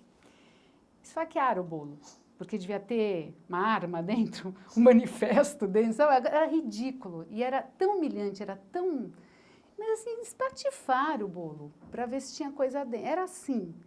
Então, assim, e aí vê tudo, que tem, que não tem, revista, etc. A gente entrou com o bolo esfaqueado, era uma coisa assim impressionante. Então, tudo bem, sabe? Isso era o de menos. E eu me lembro nitidamente que eram 4 celas, e eles se dividiram entre eles, os presos ficavam 9 em cada cela, bem pequena, os beliches, um banheiro só, que não tinha privada, era aquela coisa no chão, e tinha a cozinha que eles cozinhavam, era o refeitório deles. E eu lembro que eles se dividiram pela tendência política. Então, tinha a cela que tinha os maoístas, a cela do PC, a cela... Era muito engraçado, até nisso, até dentro da prisão, eles tinham a sua cela, mas todos eram amigos, tinha uma solidariedade absurda. Mas era muito engraçado. Tinha uma última cela que eram os mais ripongas, assim, topoque, toloque, mas bem assim, mão armada e tal. E eu lembro que na cela do pai dela, tinha o PC, tinha um cara que era maoísta, e muito simpático, assim, muito legal. E era de homens, né? Não tinha mulheres juntos. E tinha uns jovens, isso era muito impressionante para mim, que eles eu tinha uns 18, nós 3, eles deviam ter uns 26, 27 anos, eles estavam presos desde os 18, 19 anos, cego de um olho, por causa de tortura, que eram aqueles que foram os de mão armada, sequestro de banco, toda aquela fase que são anteriores a nós, né? E estavam lá há anos, esqueci, ninguém sabia, ou sabia, mas estavam super torturados, mas ali ninguém mexia mais. Eles tinham 26 anos, era a média. Eu lembro que essa minha amiga namorava com um, lá de 15 dias, depois saíram, olha só, eles se casaram, o pai dela, quando ele saiu, eles se casaram, o pai dela estava preso ainda, e o casamento foi na casa do Cláudio Abramo, que eram amigos, e aí o pai dela, eles não tiraram a algema do pai, foram a camburão na porta para ele poder assistir o casamento, não tiraram a algema dentro da casa, sabe, ridículo, né? Foi no casamento, se casaram, claro que não deu certo, a gente hoje em dia brinca muito, imagina se ia dar certo, né? A gente brinca. E depois ainda namorei um deles quando saiu da prisão, viraram jornalistas, fizeram uma vida nova quando eles foram soltos, então, que hoje devem estar, sei lá, com 50 e tantos, 60 quase, né? Então, é muito legal saber que isso aconteceu. Então, essa fase da minha vida, e a gente fazia, o mais engraçado, era um grupo de estudos, que a gente ia lá para fazer um grupo de estudos, que o pai dela, dentro da prisão, fazia orientação política, a gente lia autores russos e de esquerda e tal, e meu pai, fora, como historiador, fazia parte histórica desse grupo de estudos. Então, e foi muito fascinante, assim, de poder fazer esse bem, sabe, para essas pessoas que estavam presas, a gente levava as notícias de fora, eles tinham televisão, mas eles olhavam para a gente, esses rapazes de 26, eles olhavam para a gente assim, nossa, essa roupa. Eles estavam fora do mundo há anos, né? Anos. E eram jovens, que nem a gente. Então, isso foi muito marcante. É muito legal saber que depois foram soltos e fizeram suas vidas. E a gente pôde dar alguma alegria, uma ajuda ali naquele momento. Mas assim, eu fugi um pouco, mas a gente... O cotidiano de turma, que era uma turma enorme, era uma delícia. Eram muitas festas, na época do colegial, para a faculdade. Era muita festa, era muito rock and roll mesmo. Pessoal do samba, a gente não sabe assim, respeitava, tinha aquela coisa nacional, né? Mas eram os mais velhos, engraçado, os mais velhos. Mas era muita festa, assim, de casas imensas, vazias, era muito comum isso, cada um levava uma coisa. Tinha muita festa, naquela época não era tão caro, tinha isso também, a gente podia sair de casa mais fácil, podia pagar seu aluguel, tinha carteira registrada, né? Hoje em dia tem uma filha de 21 anos, para ela sair é difícil, porque para ter um emprego, você sustentar com o valor do aluguel, é muito mais complicado. Então tinha não que a vida fosse fácil, mas tinha outras coisas que você conseguia ser mais independente, né? E a gente vivia em bando, né? Então, tinha muita festa, a gente dançava. Eu dançava muito, que eu sempre adorei dançar. Ainda não tinha... Voltei no colegial a dançar, né? Depois que eu parei. Mas na faculdade, festas direto e muito show. A gente conseguia... Era muito respeitada a carteira do estudante, como deveria ser. Então, a gente assistia desde altos grupos de jazz que vinham, aqueles mais novos... Nossa, era assim, tudo de bom a gente tinha assistido. Joey Pass, baixista, a gente sabia de tudo de música instrumental, porque a gente conseguia pagar. Tinha aqueles festivais, né, na AMB, que a gente ia sempre. Violinista eletrônico, Milton Nascimento, era aquele bando de show assim, né, a favor pelos presos ou pelos direitos. Então, juntava aquela nata, né, que era maravilhoso. A gente tinha uma cultura muito próxima, né. Os quadrinhos... Tinha muita coisa, né, acontecendo e a gente tinha acesso. Então, era culturalmente e, assim, de diversão, eu tive, assim, eu não posso reclamar. Eu adorava. E eu gosto dessa coisa de sair, encontrar os amigos. Então, eu tive muita coisa de convivência nessa época, né, cultural e tal. E aí você tinha falado da faculdade, que você levou um tempo para fazer. Nesse meio tempo você casou, e aí conta um pouco aí pra gente como foi, você casou, como foi o dia do casamento. Ah, então eu vou te contar, eu não casei no papel. É assim, a primeira vez que eu me juntei naquela época era moda, não só porque era moda, era muito legal, imagina, e contra a instituição casamento, né? Esse era o barato. Então, e eu não queria casar no papel, não tinha o menor interesse em casar no papel. Então, o primeiro marido que eu tive dois, que eu conheci quando eu entrei na faculdade com 18 anos, eu comecei a trabalhar na VASP, e foi por isso que eu consegui sair de casa com 18 anos, morar com os amigos e tal. Então, eu tinha carteira registrada, eu fiquei uns 4 anos trabalhando na VASP, e na reserva de passagem. Então, eu conheci o Betão na VASP, naquela época não tinha computador assim, né? E ele era do CPD, né? Eu fazia reserva, e a gente se juntou, aquela coisa, as almofadas hippies, né? E a gente foi morar juntos, ficamos 4 anos juntos, mas não tivemos filho, que foi muito legal. Naquela época, assim, todo final de semana, eu tinha 20 anos, e a gente ia acampar, aquela coisa de acampamento, de turma, né? Então, ganhei novos amigos por causa dele também, e ganhei muitos amigos na VASP, porque quando eu entrei, foi uma grande leva de jovens que eles contrataram, universitários, então tinha muita festa, era a época das danceterias, né, da Aquários, nossa, eu saía para dançar até as 4 da manhã, 5, então era uma delícia, e eu tinha minha casa, né, meu cachorrinho, meu marido, era uma delícia, era muito legal, muito autônoma. E a reação dos pais? Olha, é assim, quando, para mim, nenhum problema. Teve uma coisa na minha vida que marcou muito. Meus pais se separaram quando eu tinha 16 anos, quando eu estava na equipe. E foi uma separação muito dura. Eu admiro que nunca, na minha vida, eu vi uma discussão dos dois. Nunca. Eles foram, assim, impressionantes, sabe? Um cuidado absurdo. Um carinho que tem na minha família é muito grande, assim, o jeito de lidar com isso. E foi difícil aceitar que aquela família tão feliz fosse separar. Então, foi muito difícil esse período. Minha mãe sofreu muito e eu fiquei com ela, meu irmão também. Eles foram incríveis, porque eles perguntaram com quem a gente queria morar, eu e meu irmão. Eu achei de uma coragem incrível. E eu e meu irmão conversamos, tínhamos 16 e 18 anos, e a gente decidiu ficar com ela, porque meu pai dava aula, era professor, tinha muitos amigos, então ela tinha menos amigos, embora os amigos dele fossem os mesmos que os dela, porque vivia cheio de gente na minha casa, tocando violão, bossa nova, aquelas coisas. Daí, ela sofreu muito, então a gente resolveu ficar com ela, mas a gente avisou que quando fizéssemos 18 anos, que a gente ia ter a nossa vida. Foi muito engraçada essa conversa, eu lembro até hoje, assim. Então, estava claro que um dia a gente sairia para ter nossas casas. Tal. Meu irmão foi para a Europa, morar lá, jogar futebol, Estados Unidos, não sei o quê, e eu fiquei aqui.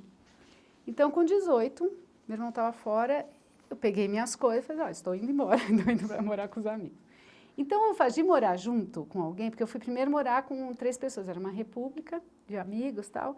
Depois de 1 ano e meio, quase 2 anos, que eu fui morar com o Betão. Então, a gente tinha muita liberdade, assim, dos meus pais, dos dois. Era muita liberdade, uma coisa que hoje eu fico pensando, eu como mãe, numa outra época, né, que a gente está muito de violência, como eles eram corajosos, porque tinha essa repressão, esse medo da polícia, da repressão.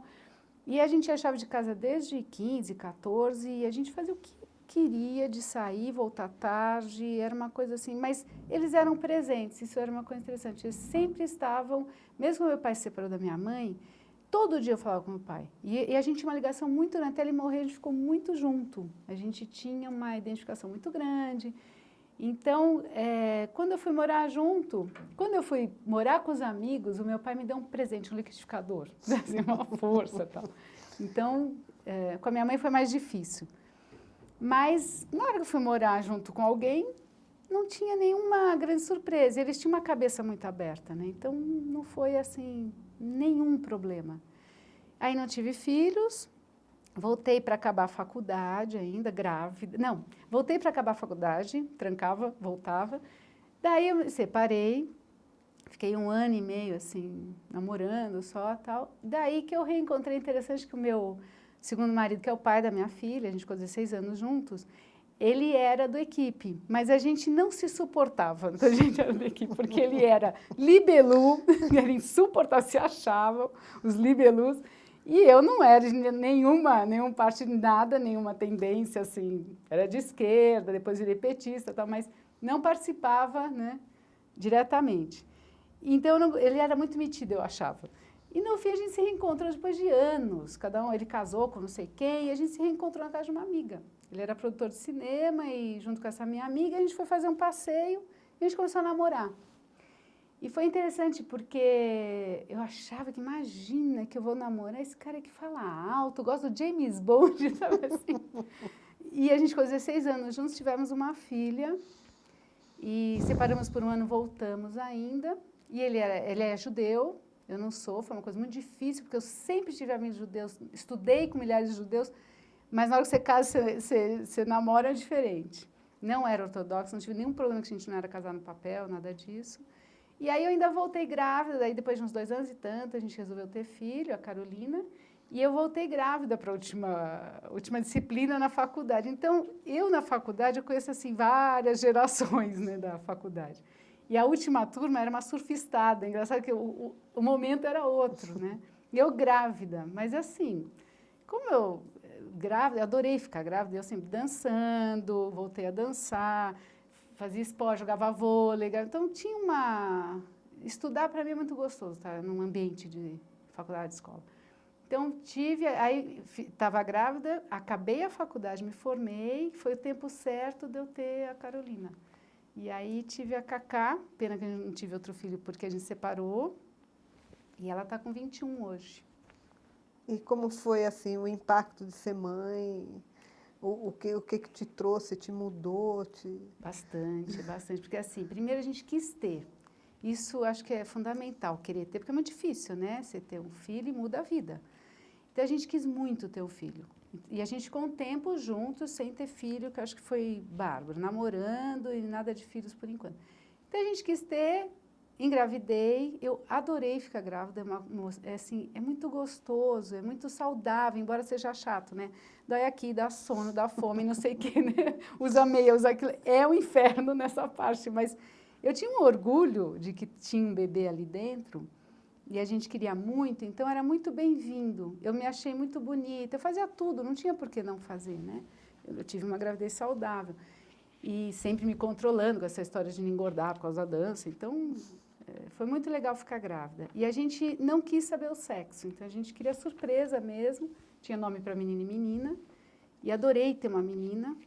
Eu acho que na hora do parto, eu tinha tudo para ser um parto normal, mas foi cesárea e para mim isso não tinha o menor problema. Se ela estivesse bem e eu bem, tudo certo. E na hora que nasce, eu nunca vi uma emoção tão grande como essa. Assim, é incrível, né? Incrível. Então, assim, eu já era pedagoga, né? Mas nessa hora eu queria jogar Piaget pela janela, porque na hora que vem 3 horas mamar, você não quer saber, né? Ele não sabe nada disso, não soube o Piaget. É muito difícil, Mas foi muito bem-vinda. Então, assim, foi difícil, como eu sou uma pessoa que gosta de sair, fazer curso à noite, trabalhar, muitas coisas, tal. O fato de você ficar mais preso, né? Isso para mim foi mais difícil. Mas a gente fez um esquema, a gente teve uma empregada para dormir, tá, vamos assumir essa de ter uma pessoa na casa, vamos, para dormir e para poder fazer, não ficar pondo a culpa de que por causa de um bebê você não vai fazer suas coisas. Então, eu curtia, adorava sair com ela tomar sol, cansava, tinha uma hora, claro, cansa. E eu fiquei 5 meses de licença, emendei, férias, não sei o quê, foi o tempo certo. Daí eu fui trabalhar, deixei no berçário e super orgulho de andar com uma criança assim na mão. Quanto mais cresce, mais lindo é. Eu não sei, acho que você vai vendo. Com 3 anos é maravilhoso. Eu sou especialista em educação infantil, eu sempre gostei de trabalhar com pequenininhos. Mas o filho é diferente, 24 horas por dia, não é fácil. Não acho que ser mãe é no paraíso, não é mesmo, mas é muito interessante, muito, muito. Então, foi muito legal. E a gente se separou por 1 ano, ela tinha 5 anos, depois voltamos, e depois, quando nós nos separamos, ela tinha 14, que é adolescente, menina, ela não tinha irmão. Isso foi muito difícil, porque ela não tem uma cumplicidade com o irmão, né? Mas é um pai muito presente, então eu não posso falar nada disso, assim. É um pai presente e ser mãe é muito difícil, separada. Isso eu acho que é o mais difícil de tudo. E eu acho que o mais difícil de ser mãe é você se manter a mulher que é cobrada, ser bonitinha, estar em forma e trabalhar, ser competente. Quando ele está com febre, você tem que socorrer, você não sabe o que você faz, perde emprego, né? Então, isso eu acho que é o mais difícil. É injusto, a sociedade é ainda injusta. Até essa coisa do homem dividir, tem coisas que divide, tem coisas que não. Então, isso eu acho que é o mais difícil, né? Para você saber se vai dividir, você nunca vai saber, né? Mas é muito legal. E hoje, ela está com 21, é tão bacana para mim ver. A gente mora, eu e ela, e o pai mora no Rio. É muito legal a gente conversar, e ela trabalha, ela estuda, é a vida dela, então ela está pensando em sair de casa. Eu acho bárbaro, tem mais é que sair, é a vida dela. Então, é um desafio constante, né? Constante. É muito cansativo quando é pequeno, mas é difícil, mas é muito legal. Muito legal. E indo um pouco para a tua vida profissional, você contou para nós que trabalhava na VASP. Depois você não contou mais nada. Nada. Como foi depois? Olha, eu trabalhava na VASP porque precisava ter um trabalho, e lá era 6 horas, tinha lá um plantão de final de semana e tal. Foi teu primeiro emprego, a VASP? Não, foi o primeiro. Eu dava aula particular de inglês para pagar o balé, isso eu não me esqueço, que foi árduo, né? Mas eu consegui. Aí passei para Pink and Blue, que era uma rede de escolas para criança. Fiquei pouquíssimo lá, briguei por causa da pedagogia, não sei o que, saí.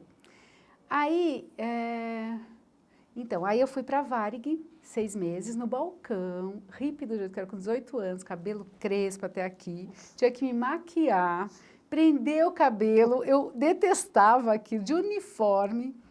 Mas foi muito legal, porque eu fiz uma turma ali, porque como você tinha folga diferente do mundo, né, que você trabalha domingo, sábado, era uma loucura, então a gente tinha uma turma que saía para dançar, para se divertir naqueles dias de folga que não era todo mundo que tinha. Eu fiquei 6 meses, porque pagava muito mal, tal, e arranjei na VASP. Então, fiquei 4 anos lá e dava para conciliar. O que eu fazia? Eu ficava 6 horas de manhã na VASP. Aí, eu lembro que eu pegava um ônibus e ia fazer estágio na Escola Viva, que era Arte e Expressão, que chamava na época. Fazia estágio, não recebia, naquela época não se pagava muito estágio. E, à noite, eu ia para a faculdade, né, para pedagogia, para a USP. Então, foi um bom tempo, assim. Depois, eu trabalhei na Escola Viva, né, ela se tornou a Escola Viva. Então, quando eu saí da VASP, eu acho que eu já fui direto para a primeira escola que eu dei aula, sempre foi educação infantil, foi a Mobile, que era uma escola em Moema, e peguei primeiro grau, foi interessante porque, engraçado, eu não estou lembrando bem, mas antes eu tinha dado aula para crianças pequenas na Arte e Expressão, que depois virou Escola Viva. E daí que eu fui parar na Mobile, primeira série, segunda série, foi a primeira experiência com o ensino fundamental que eu não tinha nenhuma grande paixão. Nunca foi paixão, a alfabetização, eram os pequenininhos. Aí fiquei 5 anos na Mobile, aí tive a Cacá, a gente mudou para Pinheiros, eu passei para Caravelas, saí da Mobile, foi um grande aprendizado. Aí comecei a entrar nessas escolas do grupo, que era, né, já era uma outra coisa, construtivismo, tudo isso. Daí eu fui, e sempre, paralelo, eu fazia curso de dança, curso de arte, curso de desenho no museu, curso de arte, para mim, assim, sempre presente. O fato de eu não ter feito faculdade de dança me fez com que eu fosse atrás da arte o tempo inteiro. E foi muito bom, porque eu não consegui trabalhar até hoje, que achou ótimo, sem a arte. E aí eu fui para Caravelas, depois eu fui para a Escola Viva, de novo, que a gente mudou de bairro. Aí eu fui para a Escola da Vila. Lá foi muito desse... A Cacá ia comigo, né? Ela era pequenininha, tinha bolsa. Ela ia junto, Escola Viva, depois foi para a Vila. A gente veio morar no Butantã. E na Vila, é engraçado que eu fiquei só 1 ano dando aula. Ela ficou estudando lá até ginásio completo. Mas foi muito decisivo para aprender, porque a Escola Vila foi a pioneira de trazer Miriam Ferreiro e construtivismo. Era lá que se experimentavam as coisas. E aprendi muito. Foi difícil, mas muito. Grande parte da minha concepção de educação foi da Escola da Vila e do Instituto Avisa Lá. Daí eu saí da Escola da Vila porque eu fui trabalhar na Secretaria de Cultura, nas casas de cultura. Foi um marco, assim, nessa época, meu pai morreu nessa época, e eu estava sem trabalho, não me lembro bem porquê, e aí eu fui trabalhar na Secretaria de Cultura Municipal, que era a época da Erundina. Então, foi na época da Marilena Chauí. Que ali eu descobri, e eu entrei para ser coordenadora de uma casa de cultura em Santo Amaro. Ali eu levei um baile, o que é entidade, o que é lidar com o movimento. Eu não sabia nada direito, entendeu? O que é militante. Eu era petista, meu pai também, então antes a gente tinha fundado o Comitê de Florestan, a gente tinha uma convivência muito grande, intelectual, esquerda, né? E a família Florestan sempre foram amigos, assim, desde pequena que eu convivia. E tinha o Otaviani junto, sociólogo, tinha um monte de gente muito legal ali reunida. Então, e meu pai tinha morrido, um pouco antes, uns 3 meses depois, eu entrei na Secretaria de Cultura. Então, ali eu descobri como é fascinante trabalhar com periferia, projeto de terceiro setor, não sabe o que era ainda, mas o que é entidade, o que é poder público. Eu nunca tinha trabalhado em escola pública, eu não tinha vontade, engraçado. Mas eu adorei trabalhar com a cultura, lógico, porque ali eu voltei a fazer dança, eu já tinha voltado para o Ivaldo Bertazzi, eu fiz Clausiana, eu estava feliz da vida fazendo dança, e era mãe, não me impedia, fazia por prazer, né? Não era mais profissional. Então, eu cheguei num lugar, eu fiquei 1 ano em Santo Amaro, aprendi muito, apanhei muito, foi muito difícil, mas gostei muito, ganhei amigos ali, pessoas maravilhosas, assim, de militantes e não militantes, mas que mexiam com a cultura. Aí eu pensei, não, eu adoro isso, adoro isso. E aí eu fui para o gabinete depois ficar com o chefe das casas de cultura, que era o Paulo Giannini, que era um cara de esquerda, era muito doce, ele muito legal. E eu fiquei o resto, depois de mais 1 ano, eu fiquei 1 ano na Casa de Cultura de Santa Maria e mais 1 ano e meio até o final da gestão, porque eu entrei mais para o meio. com ele. E lá foi um aprendizado, assim, muito grande. Porque a gente estava no gabinete, a Marilena Chaui era uma pessoa que tinha uma aproximação muito grande dos funcionários.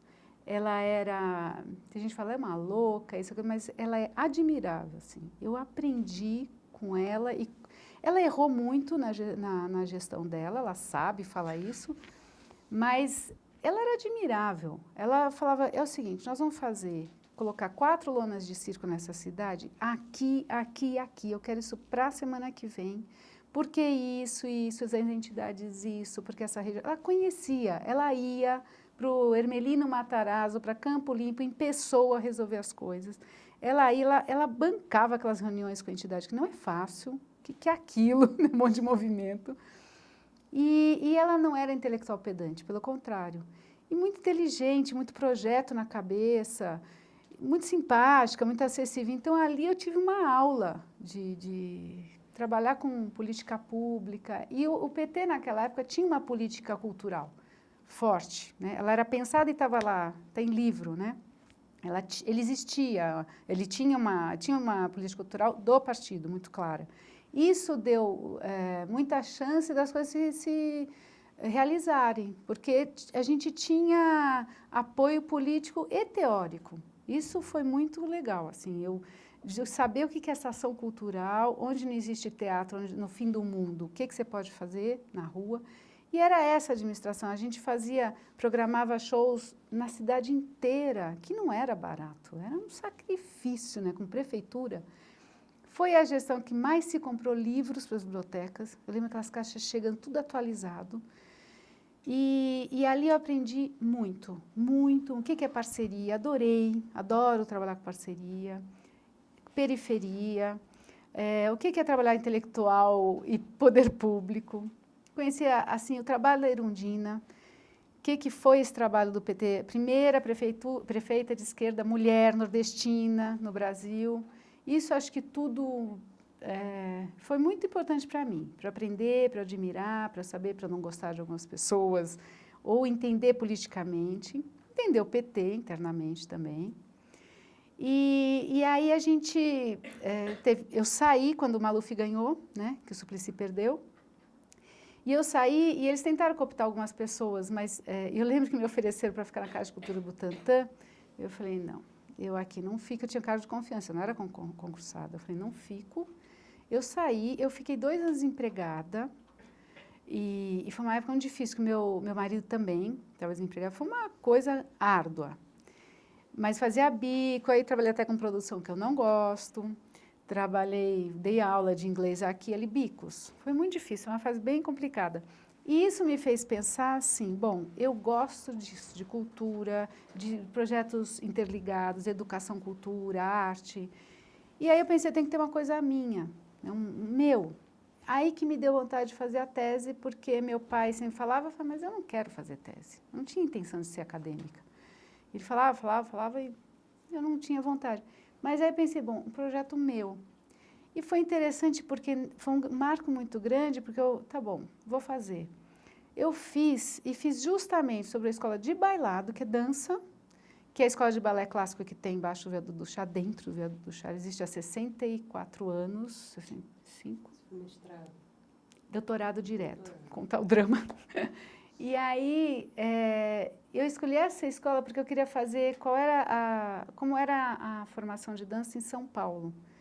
Mas quando eu comecei a pesquisar tantas coisas que tinha de formação de dança, aí eu me dei conta da escola de bailado que eu tive contato por causa da Secretaria de Cultura, né? Aí eu fiquei pensando, gente, é a única escola profissional de 8 a 18 anos que forma bailarinos, professores de dança clássica, da prefeitura, de graça. Eu me lembro que eu via filas na porta para fazer concurso, ela sempre foi muito concorrida, que é a única de graça. Na época da Marilena Chaui, quem ficou como diretor foi o Acácio Valim, que hoje é um grande amigo meu, carinho, um doce de pessoa, que ele entrou para ser diretor daquela escola e ele foi bombardeado de todos os jeitos, porque ele não era professor de dança clássica, nunca foi, ele era de dança criativa, Laban. Corajosamente ele entrou, arte educador de teatro, ele foi da ECA, e bancou, crítica até dizer chega, porque desde da formalidade do balé clássico, das mães das bailarinas, de políticos, porque era uma gestão de PT, de professores que eram funcionários públicos horrorosos, que estavam ali encostados, e tinha gente legal também. Então, e a Marilena como secretária, ela e a Irondina, eles deram carta branca para ele, e deram um apoio, e tinha também, e ele não era petista, mas tinha também um apoio de política pública. Então, quais eram os focos e o que se queria naquela política, naquela época? Então, a gente sabia no que trabalhava, né? Quando eu fui fazer a tese, que eu vi isso, eu falei, gente, mas é óbvio, por que não fazer dessa escola? Uma escola que ela era muito rigorosa, tem muitas mágoas delas, os bailarinos. Muita gente famosa estudou lá, e ao mesmo tempo uma escola que ninguém conhece, muito contraditória. Então eu resolvi fazer com pano de fundo política pública. Me apaixonei pelo assunto. E fazer a tese, e foi engraçado porque eu fui parar na história, aí eu vi como Freud explica, e aí eu percebi que legal você perceber, isso não incomodar, e perceber o seguinte, que contribuições tem do meu pai e da minha mãe, né, que ficaram em mim. E que por que não eu ter orgulho disso e aproveitar isso, né? E eu fui, porque eu tentei na pedagogia, eu tentei na época eu não cheguei a tentar, a Unicamp eu não podia viajar, que minha filha já tinha acho que uns 10 anos de idade, eu estava casada, não queria viajar, enfim, aí fiz umas 3 vezes. E o meu pai tinha um grande amigo, que era mais novo que ele, o Carlos Guilherme Mota, que aí eu liguei para ele, eu chamava de tio quando pequena, liguei para ele e falei assim, olha, eu queria que você o que você acha? Porque na ECA tinha pessoas muito boas, mas era de teatro, eu não queria fazer ligado ao palco, eu queria formação, né? E aí ele falou assim, eu não tinha essa clareza, assim, né, do foco em si. Ele falou, faz o seguinte, vai lá na história, faz um curso como aluna especial com o Arnaldo Contier. Maravilhoso, assim. Ele é músico, erudito e é historiador. Eu falei, tá bom. Fui. Eu fiz um curso que era para pós, que era assim, 15 alunos, tinha jornalista, tinha maestro, tinha saxofonista, tinha eu de pedagogia, que era com dança, 15 pessoas, que ele é todo rigoroso. Foi a coisa mais linda, mais incrível que eu fiz na minha vida. Bom, então, finalmente, para entrar na pós, eu pedi uma sugestão para o Carlos Guilherme Mota, e ele me sugeriu o Arnaldo Contier, que era músico erudito e historiador. Então, eu fui fazer lá com uma aluna especial na história. Eu odiava a história. É engraçado, porque era aquela coisa de ser rebelde contra o que o pai fazia, ou a mãe, sei lá. E fui.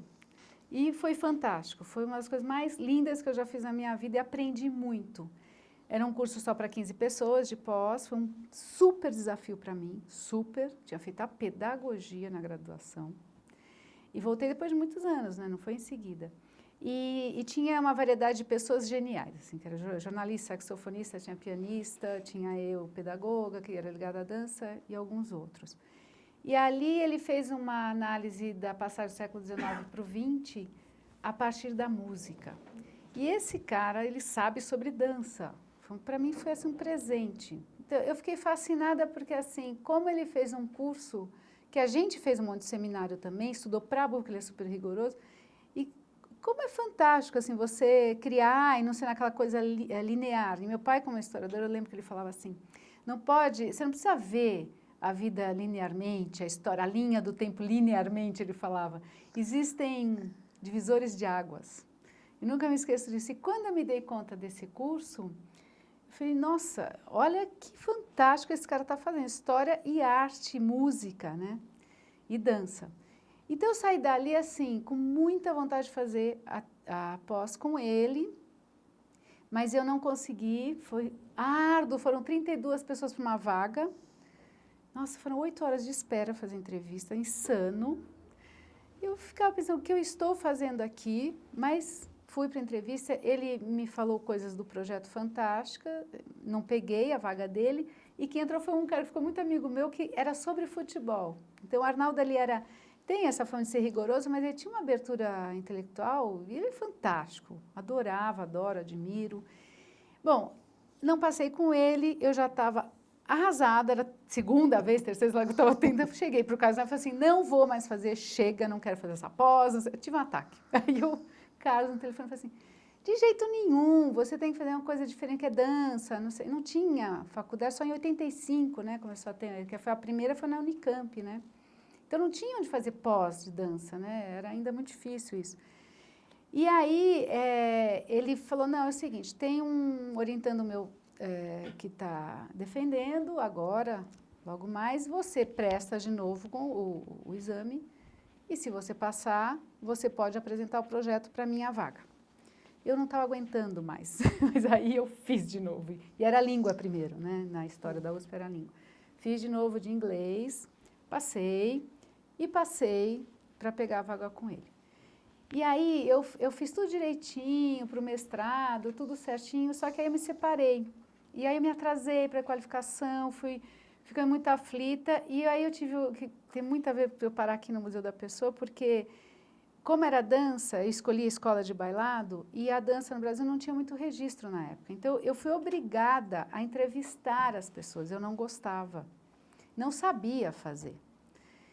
E tive algumas orientações na história, que eu entrei na história, e aí fui fazer as entrevistas, porque a dança tem uma coisa muito triste no passado dela, da história, que hoje não é mais assim, porque os profissionais eram muito ressentidos, que eram pouco estimulados, então, incentivados. Então, assim, muitos deles não queriam falar disso. Olha, eu sofri muito, não fui reconhecido, fui um grande bailarino, e estava tudo engavetado, foto, não se falava na história, não queria contar, tinha muita mágoa. Então, como eu estava na história, eu fui orientada a fazer a história da dança em São Paulo, que foi bárbaro para mim, foi assim, nossa, uma pesquisa fantástica, e que eu amava, né?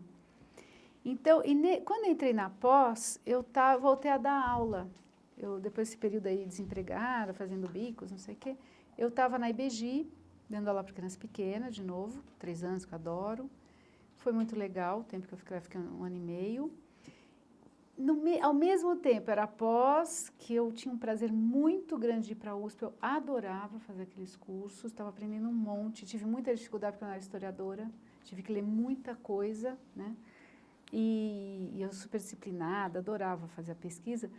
E, ao mesmo tempo, estava dando aula na IBGI e, ao mesmo tempo, uma amiga me indicou, que foi uma colega da Escola da Vila, para eu ir trabalhar no Instituto Avisalá, que é o ex-Creche Plan, e para fazer projetos na periferia. Então, foi esse meu grande reencontro e meu começo de terceiro setor foi ali. E aí, como eram projetos temporários, que até hoje eu estou há 11 anos no Avisalá, como formadora, aí eu não queria trabalhar com adulto, isso que era engraçado, desculpe. E eu comecei a trabalhar com um professor leigo, não tinha coisa mais fantástica na vida do que trabalhar com um professor leigo que eu não sabia, e adulto. Eu adorei aprender a ser formadora, eu aprendi no Avisalá, que foi assim, a gente tinha uma supervisão, era Thelma Vaz, Regina Scarpa, Rosa Avelberg, então sempre teve muito incentivo, né? E muita supervisão, mesmo consultoria para a gente. E foi um grande aprendizado ali na Avisalá. Estou lá até hoje, né? Então, lá eu tenho projetos assim de 2 anos. Tal. E lá eu sou formadora, na Zona Leste atualmente, já fui para a Zona Sul várias vezes, em creche, escola infantil também da prefeitura. E hoje em dia tem mais educador formado por causa da lei, mas você ainda mexe com leigo. É fantástico, é muito difícil, mas é fantástico, assim, é muito legal. Então, nessa época, eu fazendo a tese, enlouquece um pouco, né? Tudo isso junto, eu não queria pegar a bolsa porque... Ainda é mãe, né? E mãe, nem me fale, mãe. Até então eu estava casada. Ela tinha, nessa época da IBGI, que eu entrei na Avisalá, na Creche Plan, ela tinha 8, eu deixei ela na Escola da Vila, não levei para a IBGI nessa época. Não sei, eu acho que eu estava sabendo que eu não ia ficar, que era outro rumo. E aí... O mais difícil foi quando... Aí eu fiz tudo direitinho, mestrado, assisti às aulas, adorava aquilo. Me separei, ela tinha 14 e foi muito difícil a separação para mim. Foi um sofrimento muito grande. Então, eu fiquei assim, tentando ficar bem por causa dela, lúcida, não ficar... Porque eu tenho uma imagem assim... Não é que eu tenho imagem, foi muito difícil quando minha mãe separou. Ela meio que... Ela perdeu o rumo. E aquilo, para mim, com 16 anos, foi muito difícil. Então, eu não queria pirar a Carolina por um problema meu, né? E era o pai dela, então eu tinha um cuidado muito grande de não falar mal do pai, sei lá, aquilo que a gente fala, né? Que se separa. Então, foi muito difícil, porque eu estava fisicamente muito machucada, assim. Eu não dormia, não comia, mas eu estava lúcida, fui atrás de homeopatia, terapia, né, os amigos. Foi bem difícil. E ela, adolescente, como qualquer adolescente vira, um louco, né, que eu também fui. Então, foi bem difícil. E aí, a tese foi se atropelando, não tinha condições, né, de continuar. Eu chego um dia para o Carlos Guilherme e falo, olha, eu vou desistir, não estou aguentando mais, eu tenho que dar conta dessa vida. Ele falou assim, não, você fez um levantamento aí, você tem material que não existe, você não vai largar de jeito nenhum, você vai fazer exame para doutorado direto. Eu, na hora, eu falei assim, gente, mais um exame, eu não quero isso. Você vai fazer. Eu fiz o exame de língua, que era uma outra língua, né? De novo, aí que eu me dei conta que eu tinha só um ano para acabar, e estava muito atrasada, né? Um ano para acabar tudo. Foi uma loucura. Eu estava separada e morando com a Carolina, ainda estava muito difícil. O pai foi morar no Rio, para ela foi uma coisa muito difícil, muito delicada, e ela sempre se deu muito bem com ele, eles sempre se falam todos os dias. E eu fiquei muito dividida nessa fase difícil. Eu estava como consultora, comecei a ser consultora, saí da IBGI, carteira registrada, comecei a ter uma vida de consultora, que eu não sabia o que era isso, que é muito legal, né? Você faz projetos diferenciados, então tinha uma gama de diversidade assim, de trabalho que eu não conhecia, de dar consultoria em vários lugares. E no Creche Plan eu aprendia muito, era assim, sempre atualizando e tal. E aí, a tese, fui fazendo, tive que fazer, foi uma loucura, fiz. Foi uma coisa, a defesa foi tão interessante, parece que baixou assim, um anjo ali e foi uma delícia a defesa. Foi difícil porque tinha 2 pessoas de dança e 3 historiadores na mesa e a que praticamente me orientou, porque o Carlos falava isso, eu não sei nada de dança, você procure alguém. E a Cássia Navas, que é uma das melhores pesquisadoras de dança do Brasil, ela me ajudou muito. E ela teve bebê prematuro. Então, na minha mesa, ia ter 4 historiadores e uma de dança, que era a Marília Andrade, filha do Oswaldo Andrade, que foi a primeira diretora da Unicamp de dança, né? Ela era bailarina. Então, foi um desafio assim, e agora? Eu era um peixe fora d'água, porque eu fazia na história, era pedagoga, fazendo sobre dança. Então, e agora para eu, né, mostrar que é importante a dança, ainda era muito difícil essa coisa da dança como estudo.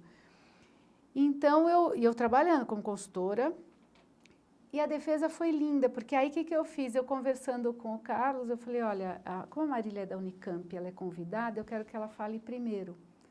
Porque ela ia falar da dança, né? Eu tinha que falar ali, mostrar que era importante a dança, porque eu estava na história, né? Eu tinha muitas críticas ali dentro também, não assim pessoais, mas do trabalho, né? Era um desafio. Então, e foi uma fala linda da Marília, que ela falou, sabe, foi uma coisa assim, uma missão, uma militância pela dança ali, ela falou pela dança e do trabalho, ela foi entrando, foi tão emocionante, porque ela é uma figura histórica da dança, né? E foi linda a fala dela. Então, e a banca era muito simpática, que assim, faço questão de dizer que a gente está aqui no Museu da Pessoa. Era a Maria Helena Capelato, que foi a minha orientadora maravilhosa, Carlos Guilherme, claro. Foi o Francisco Lambert, que ele foi no lugar da Maria Lígia. Foi a Marília de Andrade e foi o Júlio, que é maravilhoso, o Júlio que é da história, que é um cara que é especializado em Borges, que fala em arte, que fez uma fala linda. Foi assim um presente daquele, não foi aquela inquisição, eles foram fantásticos, assim, teve um bom humor ali. O Carlos é muito informal, né? E foi quando? Faz 3 anos. Foi em novembro de 2003, 4. 3 ou 4, agora me... E aí, e para mim foi assim, nossa, eu consegui, quase que eu não consigo. E era uma coisa minha, ali eu vi como eu gosto de política pública, como eu não posso ficar sem a dança, isso eu dançando assim, fazendo curso de gafieira, de dança de salão, moderna, aí eu escolhia Antônio Nóbrega, danças brasileiras, aí cada época, acabei de fazer gafieira, então agora saio na Vai Vai há 5 anos, isso para mim foi uma coisa que marcou muito, que eu comecei a... É engraçado, porque eu acho que a tese, a pesquisa da dança e o trabalho saber trabalhar com o terceiro setor foi um super aprendizado. Eu adorei essa articulação com a parceria. Isso eu gosto muito. Discutir o projeto, analisar o projeto. Sim, quando eu estava fazendo a tese, veio um convite que foi um presente, assim. O Acácio, que a gente ficou amigos, porque ele foi praticamente o personagem da minha tese, que eu peguei a gestão dele para analisar. E aí ele me indicou, na época, para ser da comissão de dança da Vitae. E eu fiquei lá até fechar a Vitae na dança. Então, aquilo para mim foi assim, agora é a dança, agora é a cultura, agora é o terceiro setor, é projeto. E sempre em 3, né, na Fundação Vitae. Então, tinha acesso, assim, projetos do Brasil todo, com especialistas maravilhosos, né, junto comigo. E também fui da Lei Mendonça. Então, foi abrindo esse campo que eu não sabia que eu gostava tanto, analisar projetos. Na Lei Mendonça, eu representei a AESP, que era de arte educadores, eu era suplente da Ana May Barbosa. Ali eu conheci um monte de especialistas de áreas que são fantásticos, Danilo, do SESC, aí tinha o pessoal de patrimônio, o Bloch, que é um arquiteto maravilhoso, enfim, cinema. Essa diversidade de cultura, acho, foi, assim, é isso, né? E daí eu continuei a trabalhar com consultoria, defendi a tese, estava no Avisalá só, e depois foram aparecendo outros convites, eu fiquei, estava na Avisalá, e aí eu fui para a Unesco. Eu trabalhei na Unesco, foi uma seleção, fui indicada por uma amiga, mas foi uma seleção, para o História de São Paulo que ia abrir. E lá na Unesco, nossa, ali foi muito difícil aprender as coisas, a documentação, e era um projeto, eu fui responsável por um projeto, o Escola da Família, que é um projeto enorme, que é um trabalho de cooperação, que eles chamam, né, com uma organização internacional. Então, ali eu aprendi muita coisa, foi genial, difícil, mas foi ótimo, porque eu aprendi a trabalhar com uma organização internacional, mas que ela trabalha com jovens, né? Foca pesquisas, violência. Então, eu adorei, porque eu tinha que visitar as escolas tinha que lidar com a Secretaria de Estado da Educação, foi muito difícil, muito, o poder público é muito difícil. E aprendi um monte de coisa. Era cultura, era dança, era arte, era jovem, era violência, era discussão de Fundeb. Então, era uma diversidade que eu adoro, essa diversidade, né? E aí eu continuava com a Vitae, que era uma vez, um ano sim, um não, dando parecer, e eu tinha um grupo de dança, de estudos, desde da pós, que até hoje eu tenho contato, vez ou outra, uma consultoria aqui, uma consultoria ali. E aí, um dia, eu estava querendo sair da Unesco, porque o horário era uma loucura, eu trabalhava todo final de semana, estava exausta, estava muito cansada, e o representante da Unesco no Brasil estava se aposentando, então começou a dar uma certa insegurança, se o escritório ia ficar aberto ou não, porque os escritórios são abertos conforme o projeto que ele acompanha. Aquele Jorge Vertain. É, o Jorge Vertain, que foi, eu aprendi muito naquela gestão, muito. Bem interessante as coisas que eu acompanhei. E eu ia muito contar do projeto, a gente se reunia com os oficiais de projeto que eles chamam, dos outros estados. Essa experiência de abrir espaços, que eles chamam, é lindo, então cada lugar tem um nome, aqui é a Escola da Família. E foi aí que eu conheci... quando me mandaram para Recife, eu conheci o primeiro projeto abrindo espaços da Unesco, que é o principal, que era muito legal, Tchaura Guzmão, que era a coordenadora, eu fui para conhecer, que eu estava entrando na Unesco. Lá, eles tinham nas escolas e tinha quartéis abertos para a comunidade. Eu fiquei emocionadíssima, porque eu falei, gente, é possível você trabalhar com quartel. E eu pedi para visitar os quartéis. E tem um capitão da Polícia Militar lá, Sérgio, não sei o sobrenome dele agora, que ele era um cara que trabalhava para os direitos humanos e fazia pedagogia, e ele levou a gente para conhecer. Não, era uma coisa linda, porque eles abriam o quartel para a comunidade, para dar aula de equitação, cuidar de cavalo, era capoeira, era dança, aqueles jovens entrando, dentro do quartel, eu falei, imagina que eu vi isso alguma vez na vida desse jeito, né? A dança, a brincadeira, as crianças, a porta aberta. E aquilo ficou na minha cabeça. A gente sentou com o quartel aqui no Bom Retiro para ver se fazia em São Paulo, mas não deu tempo, eu estava mudando o batalhão, aquela coisa de cargo, não deu tempo, porque aí começou essa coisa também do Jorge Vertain sair. Então, eu fiquei muito segura, eu separada, né, precisava estar com um emprego ali, eu falei, bom, vai que fecha. E eu fiquei já começando a ficar de olho, a gente conversava isso dentro da Unesco. Isso foi em 2005. Até que um dia a Sônia Londo, que ela era da Avisalá, ela ainda faz uma representação lá e tal, ela me convidou, fez a proposta para vir para o museu para coordenar projetos na formação. E aí eu aceitei. E foi interessante porque aí caiu minha ficha, né? Falei, olha onde eu vim parar, na história oral. Eu conheci o museu, inclusive eu vim em reunião pela Unesco fazer uma parceria. Eu estava vindo para cá, para isso. E eu já conhecia porque na primeira reunião para estabelecer a parceria da Avisalá, que é o projeto que eu coordeno hoje aqui, eu estava nessa primeira reunião, só que eu não fiz nada pela Avisalá neste trabalho do Memória Local. Então, eu sabia o que era, quem era a Karen, a Rosali de Vista e tal, sabia muito de orelhada porque eu não acompanhava esse projeto na Avisalá, que eu sempre fiquei na Avisalá, né? Quando eu vim para cá, que era na outra casa ainda, foi assim, eu me senti muito em casa, foi muito emocionante para mim. Claro que eu sempre penso, se eu pudesse contar isso pro meu pai.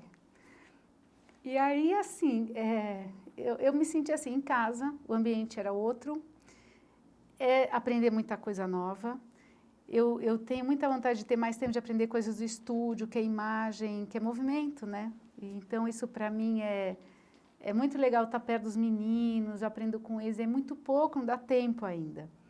O projeto que eu vim coordenar aqui com a Sônia é o Memória Local na Escola, que é uma parceria com a Votorantim, com o Instituto, que eu estou aprendendo, porque a Votorantim é imensa, né? Então, e cada lugar é um jeito. Eu adoro viajar, fazer reunião, conhecer aquele lugar no fim do mundo, por que a Votorantim é assim, como que são as relações. Eles são ótimos parceiros, para mim é um parceiro muito bom para trabalhar. Na Unesco eu conheci bons parceiros também, agora você começa a ver o que é um bom parceiro. E aprendo muito com eles, eles têm uma política cultural nova, então eu estou aqui desde exatamente 1º de outubro de 2005, então eu tenho estado sempre com esse projeto muito junto. E o principal parceiro é o Avisalá, então eu me senti muito em casa. Mas não é fácil, porque assim, eu sempre eu estou no museu, fico aqui todo dia, 2 manhãs que eu não estou para o projeto do Avisalá, que é lá como formadora, que eu acho muito bom que eu estou com a mão na massa como formadora, e aqui eu coordeno formadores, embora seja ensino fundamental. Mas é um prazer muito grande, assim, saber trabalhar com história oral, aprender mais sobre história oral, porque eu aprendi muito pouco na época da tese.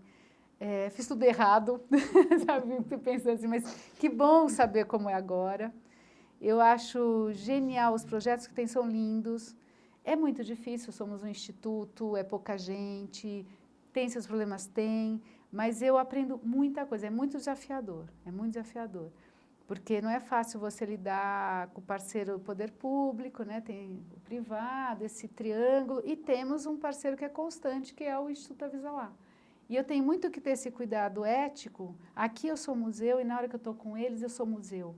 Embora eu saiba muito bem o que eles fazem lá. Mas essa experiência com memória local eu não tive na Avisalá, que eu acho que foi bom. Então, eu coordeno com o museu, entendo muito bem o que eles falam, né, dessa competência de leitura escrita, formação de educador, que me ajuda muito aqui, a Sônia também conhece bem. E lá, quando eu vou para minhas reuniões lá, que são muito menos, né, horas, eu sou Avisalá. Então, esse exercício é difícil, eu fico muito cansada às vezes, porque eu vou para São Miguel 2 vezes por semana, 5h30 da manhã, eu tenho que acordar, metrô, ônibus, lá na periferia, que é muito legal, tudo em loco, né, que você faz. Mas eu saio de lá, eu venho para cá, eu tenho que mudar um pouquinho o assunto, que não é muito pouco, é muito próximo, né? Mas é muito legal. E assim, hoje, eu tive o prazer, assim, acho que é um fechamento mesmo, assim, até com... Quando eu cheguei aqui, uns meses depois, 6 meses depois, a gente teve oficina com o Joy Lambert, né, de Histórias Digitais, que ele veio da oficina e eu, por acaso, consegui uma vaga, porque eu não ia fazer, e de uma hora para outra eu fui fazer. O que mexeu comigo essa oficina, de você fazer, e eu mexer no computador, editar a imagem, que eu sou muito leiga, quero aprender muito mais aqui com isso, e você contar alguma coisa da sua vida, você escolher alguma coisa da sua vida a partir de fotos, para alguém, isso para mim foi assim, ali eu pensei, olha, para mim mesma, eu falei, bom, eu quero contar que não é à toa que eu não gostava de samba. Há 5 anos eu saio na Vai Vai, já tinha saído na Rosa de Ouro e tal. E é para mim uma das coisas mais felizes, o período mais feliz da minha vida, quando começa a escolher a fantasia, uma turma, é voltar à infância, é você escolher um personagem, é você se sentir bonito, é aquele povo te olhando, torcendo junto com você, é uma música que 4.000 cantam juntos. aquela bateria do Bexiga ao ar livre é uma coisa que me deixa assim, entra. E eu fiz dança afro muito tempo. É dança, é música, é comunidade, é outra coisa, não é aquela dança do palco, mas é vida e qualquer um pode fazer. Então, e essa turma é preciosa, porque a Débora, que é uma amigona minha, desde Beji, na Vila também até hoje, a gente ficou muito amigos, é uma pessoa animada, que a concentração na casa dela, que é do lado do sambódromo, é assim, é uma turma de educadores que aí vai cada ano vem um namorado de um, o vizinho do outro, a gente vai conhecendo gente, são homens e mulheres, a gente dá muita risada na hora que escolhe a fantasia, os equívocos, e é lindo. Então, e quando eu fiz essa história digital, eu escolhi contar que hoje eu sou a mistura, a felicidade e a alegria do Nordeste que eu tenho dos meus pais, porque essa história do movimento, do esporte, eu adoro futebol, adoro assistir futebol, parar para ver um jogo de vôlei, vem do meu pai, do esporte, ele jogava tênis, jogava futebol, um super esportista, intelectual ao mesmo tempo, e ao mesmo tempo a minha mãe que me ensinava na sala a dançar rumba, tchá-tchá-tchá, porque ela dançava em Campina Grande com as irmãs dela, às 8, né, nos bailes. Então, assim, para mim, e até hoje, a minha família, eu amo ir para Salvador. Quando eu não vou ver minha prima, a gente se adora, tem uma empatia, assim, muito grande. Aqueles coqueiros, aquele mar, aquelas festas, não que eu seja apaixonada pelo axé, não é isso, mas eu saí atrás do trio elétrico na Avenida 7, sabe, assim, eu vi Armandi e Dodô, então tem um histórico na minha vida que, quando eu saquei que isso é que me fortalece, que essa é o que eu mais amo, é dançar, o samba que eu não gostava, eu comecei a entender o quanto meu pai era apaixonado por samba, embora eu não seja até hoje apaixonada pela como ela chamava? Nossa, me fugiu, que ele adorava ouvir, mas eu não gosto dela até hoje, mas adoro o Paulo da Viola, que eu não gostava. Então eu descobri um outro lado da dança que eu não sabia, e que é uma dança de rua, e que eu posso fazer com a idade que eu tenho, porque tem isso, né? Eu não danço mais o que eu quero, eu tenho um joelho trincado por causa do acidente, então não dá fazer não dá nunca mais ser profissional mesmo. Então, o que ela pode me dar enquanto eu tenho 48 anos de idade? Então, sabe, é uma felicidade. E faço a dança que é muito divertido, porque é para qualquer um, isso é muito legal, você perde o preconceito. Vou em roda de samba, eu admiro, assim, ver um pandeirista. Então, tem essa fascinação, vejo o belo balé clássico ainda, e aí eu parei de brigar com a dança, né? E vi que as minhas raízes foram fundamentais para eu ser feliz, que é o que me traz alegria. E eu, no fim, eu dediquei, para quem que eu queria contar essa história, era para minha filha. E eu dedico a ela, né? Então, contar quem que eu sou, a alegria que me dá essa formação que eu tenho, dos meus pais, né? E eu vim parar no Museu da Pessoa, trabalhando com história. Olha que engraçado, né? Pedagoga, sabe assim? É que nem o trabalho, fecha. E é muito isso, minha vida foi tem atropelos muito grandes, tem uns sofrimentos muito marcantes, mas essa diversidade é que hoje eu sei que eu sou assim, entendeu? E por que não curtir, né? Então, por isso que eu gosto das parcerias, né? Porque aqui, ali, aquela coisa. E eu não tenho muito jogo de cintura político, sabe? Não tenho. Mas eu acho que ajudou todo esse sofrimento de não fazer a faculdade de dança, ajudou outros conhecimentos, outras coisas, tal. E a dança permeou, assim, a tua vida toda? E em algum momento você chegou a dançar, assim, profissionalmente? Não, profissionalmente não. Mas eu tive um momento que eu fazia 4 horas por dia, porque eu fazia o Teatro Galpão, que eram 3 horas, era 1h30 de moderno, 1h30 de clássico, que eram pessoas fantásticas, profissionais importantes. O Ismael Ivo, que está na Alemanha, ele ficava na minha frente fazendo aula comigo. Assim, você vê hoje as pessoas que ficaram profissionais, tornaram-se profissionais. Então, eu tive uma super escola, tinha Marilena Ansaldi lá o tempo inteiro e tal. Então, eu fazia 3 horas lá, era gratuito, né? Não tinha dinheiro para pagar escola particular, nunca fiz o estágio porque não tinha dinheiro na época. E, ao mesmo tempo, eu fazia numa escola que era muito baratinha, perto da minha casa, que era a dança afro. A Sônia Gatolin, ela era assistente do Júlio Vilan, que foi um grande dançarino. E então a gente fazia dança afro e o Dinho Nascimento uma vez tocou para a gente, saiu conosco um espetáculo, mas era de escola, mas era um grupo que ficou um tempo e ela era profissional, a Sônia. Então isso para mim foi um aprendizado, mas profissional mesmo nunca fui, infelizmente.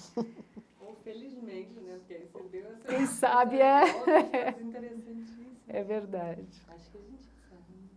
É, 2 horas já. só mais uma coisa. É verdade. Se você pudesse mudar alguma coisa na sua trajetória de vida, você mudaria? O que você mudaria?